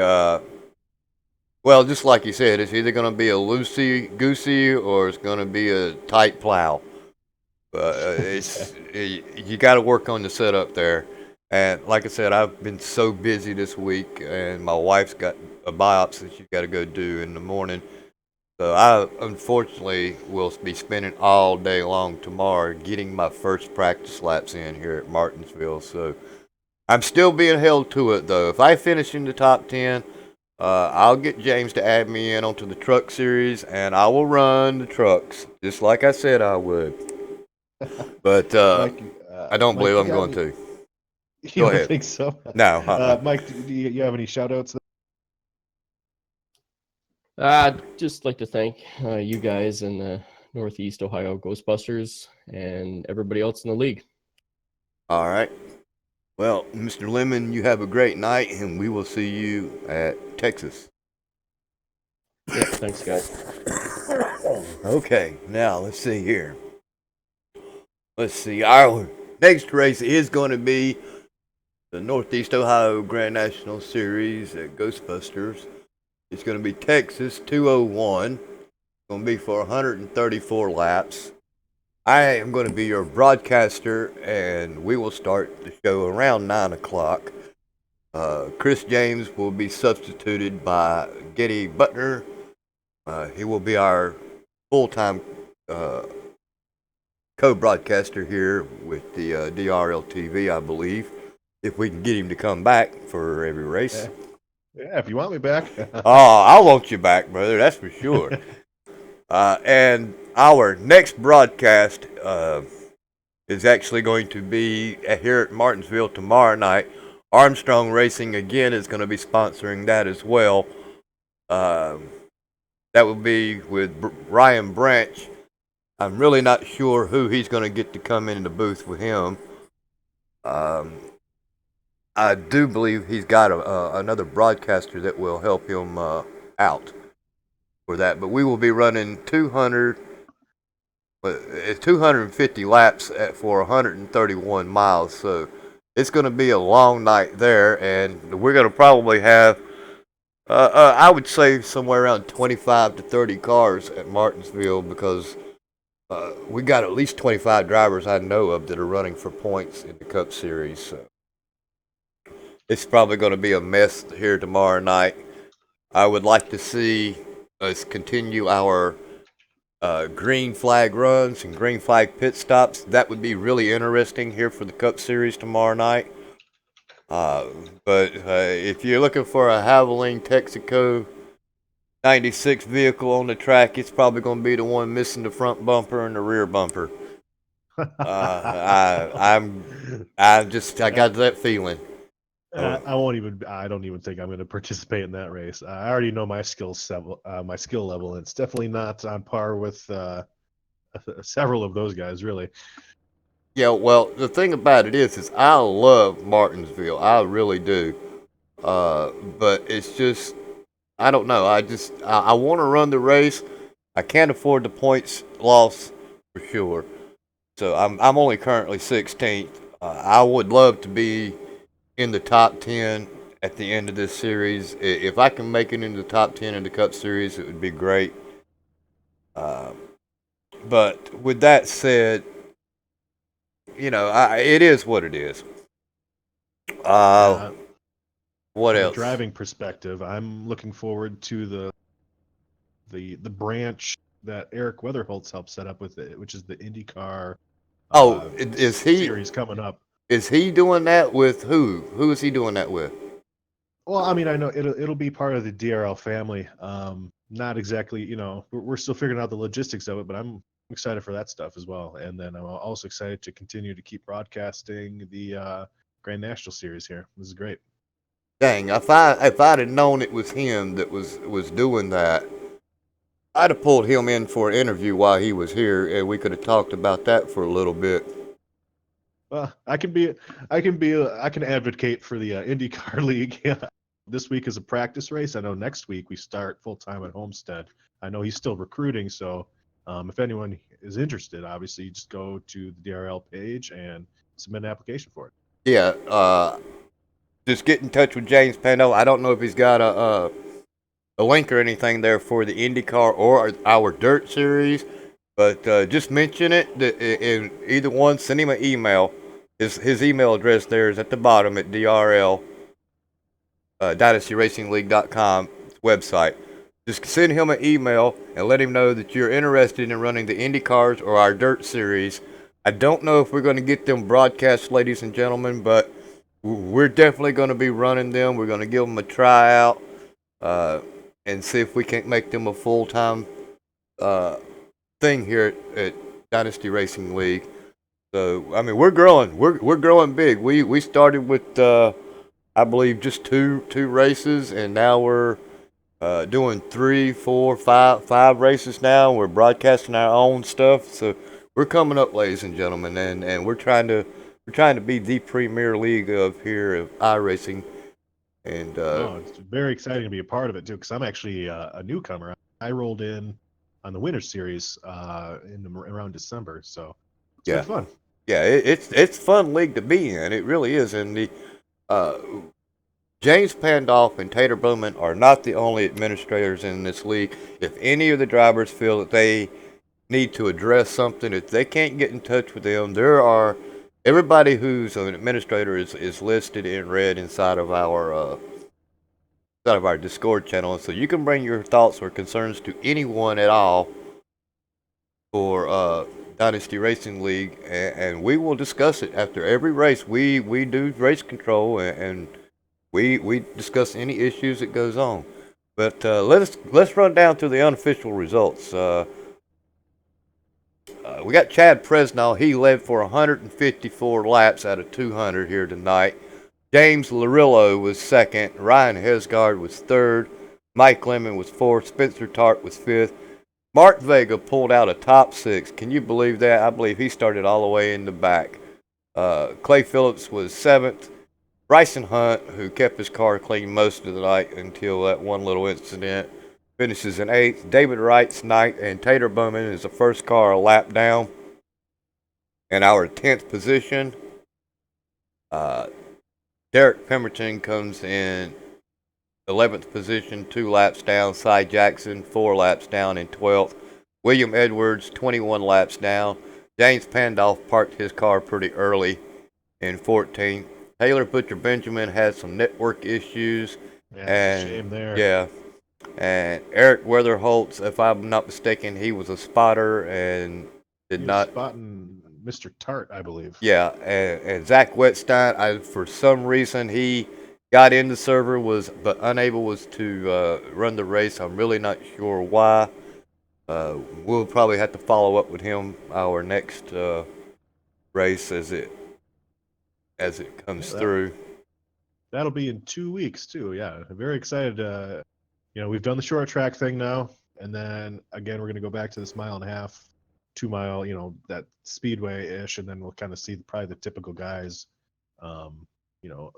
running up front. So it'll be fun. Yeah, it will be. I always got to thank the credits here is our owners, James Pandolf and Tater Bowman. The financial aspects of things is run by Tater Bowman. Graphics design and technical aspects of our graphics departments is Martin Wenzel and Jordan Gonzalez. Marketing is done by Jordan Gonzalez as well. Our broadcasters are Ryan Branch, Daniel Hallis, Taylor Butcher Benjamin, Getty Butner, and myself. Chris James is having to take a back seat for real life issues, so he will no longer be broadcasting here with us. He may pop in from time to time as a guest broadcaster. We'd hope and like to have him back if we could. Our administrators are Tater Bowman, Ryan Branch, Martin Wenzel, Jordan Gonzalez, Daniel Hallis, Josh Carpinall, James Pandolf, Mitchell Briggs, myself, David Wellborn, and Blake Griffith. The administrators for our Fast Lane Cup Series is Tater Bowman. For the DRL Northeast Ohio Ghostbusters Grand National Series is Daniel Hallis. And for our Winona Road Truck Series, Ryan Branch. Those are our admins for our race and race control. As always, ladies and gentlemen, we like to see you come back anytime we are broadcasting. And what do you think, Getty? I mean, for the way this race went, what do you think our aspects are looking at for tomorrow night?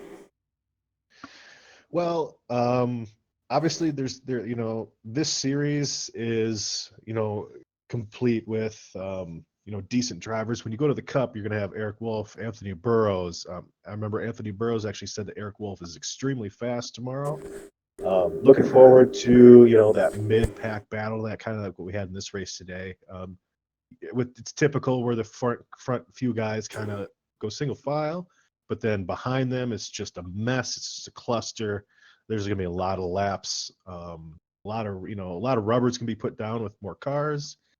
Handling might change, and I wouldn't be surprised if we kind of had the same amount of cautions as we did tonight. But I think with more cars being involved in that race versus tonight, which was a thinner lineup than usual, it's going to be really fun to watch. And then I'm definitely going to be tuning into that broadcast for sure. I would love to tune into the broadcast, but I'm pretty sure I'm going to make some busy, highlight David. reels. I'm going to be busy making some highlight reels. That's what I'm going to be busy doing. Well, best luck to you. I'll definitely be watching you. Yeah, I'm going to need it, but I'll get up early in the morning and get my practice in. I love the track. It's just I got to get the feel of it.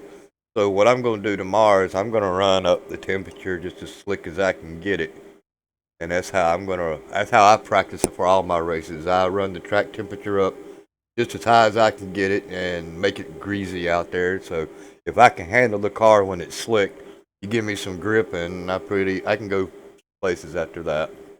There you go. Yeah, and then before we end the broadcast, just a shout out to Chad Presnell on that almost just dominating victory. And then thank you, David, for putting on the broadcast, and excellent time here at Martinsville. Look forward to Texas for sure. Yeah, I look forward to watching the Texas race myself as well. I'm not a big fan of driving it. It's too much of a cookie cutter track like Charlotte. The tri-oval is treacherous there. Yeah. I remember that. So It is. We'll see some action there coming off that corner for sure. Well, as long as we don't get no water coming out of turn 4, we'll be all right. Yeah, I don't know if iRacing is going to implement. Well, I'm glad they don't, because that was a mess until they got it repaved. That was bad. That was bad. They spent all that money on the Texas track, and in the very first race, water was running down in the turn there. But And then, yeah, as far as this week is concerned, just one last shout out to Armstrong Racing for, putting their name on this race, and I hope it lived up to their expectations, as well as the Northeast Ohio Ghostbusters. and we're glad to have them again tomorrow night as our sponsor for our Cup Series as well. So, Mr. Armstrong, thank you for all you do for your DRL, and I believe it's gonna do us for tonight. What do you think, Getty? I think so. Yeah, I think so. It was a good race, and again, just looking forward to Texas in a couple weeks. We got a bye week next week, so it'll be fun. Next week is Easter, ain't it? I do believe so. It is also April Fools, so don't get fooled out there. Well, I'm probably gonna get chewed right off the get-go. Wife got me on St. Patrick's Day. I didn't even get the opportunity to put any clothes on green. I woke up with her pinching me on my chest going, you got no green on.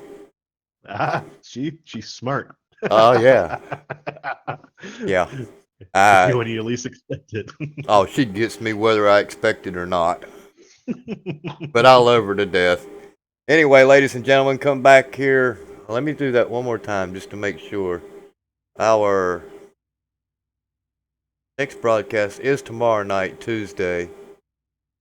But our next race is actually going to be Monday, April the 9th. So come back and tune in Monday, April the 9th for the DRL Northeast Ohio Ghostbusters Grand National Texas 201 on April the 9th. I'm your host, David Wellborn. And my co-host here is Getty Butner, and we will be signing off.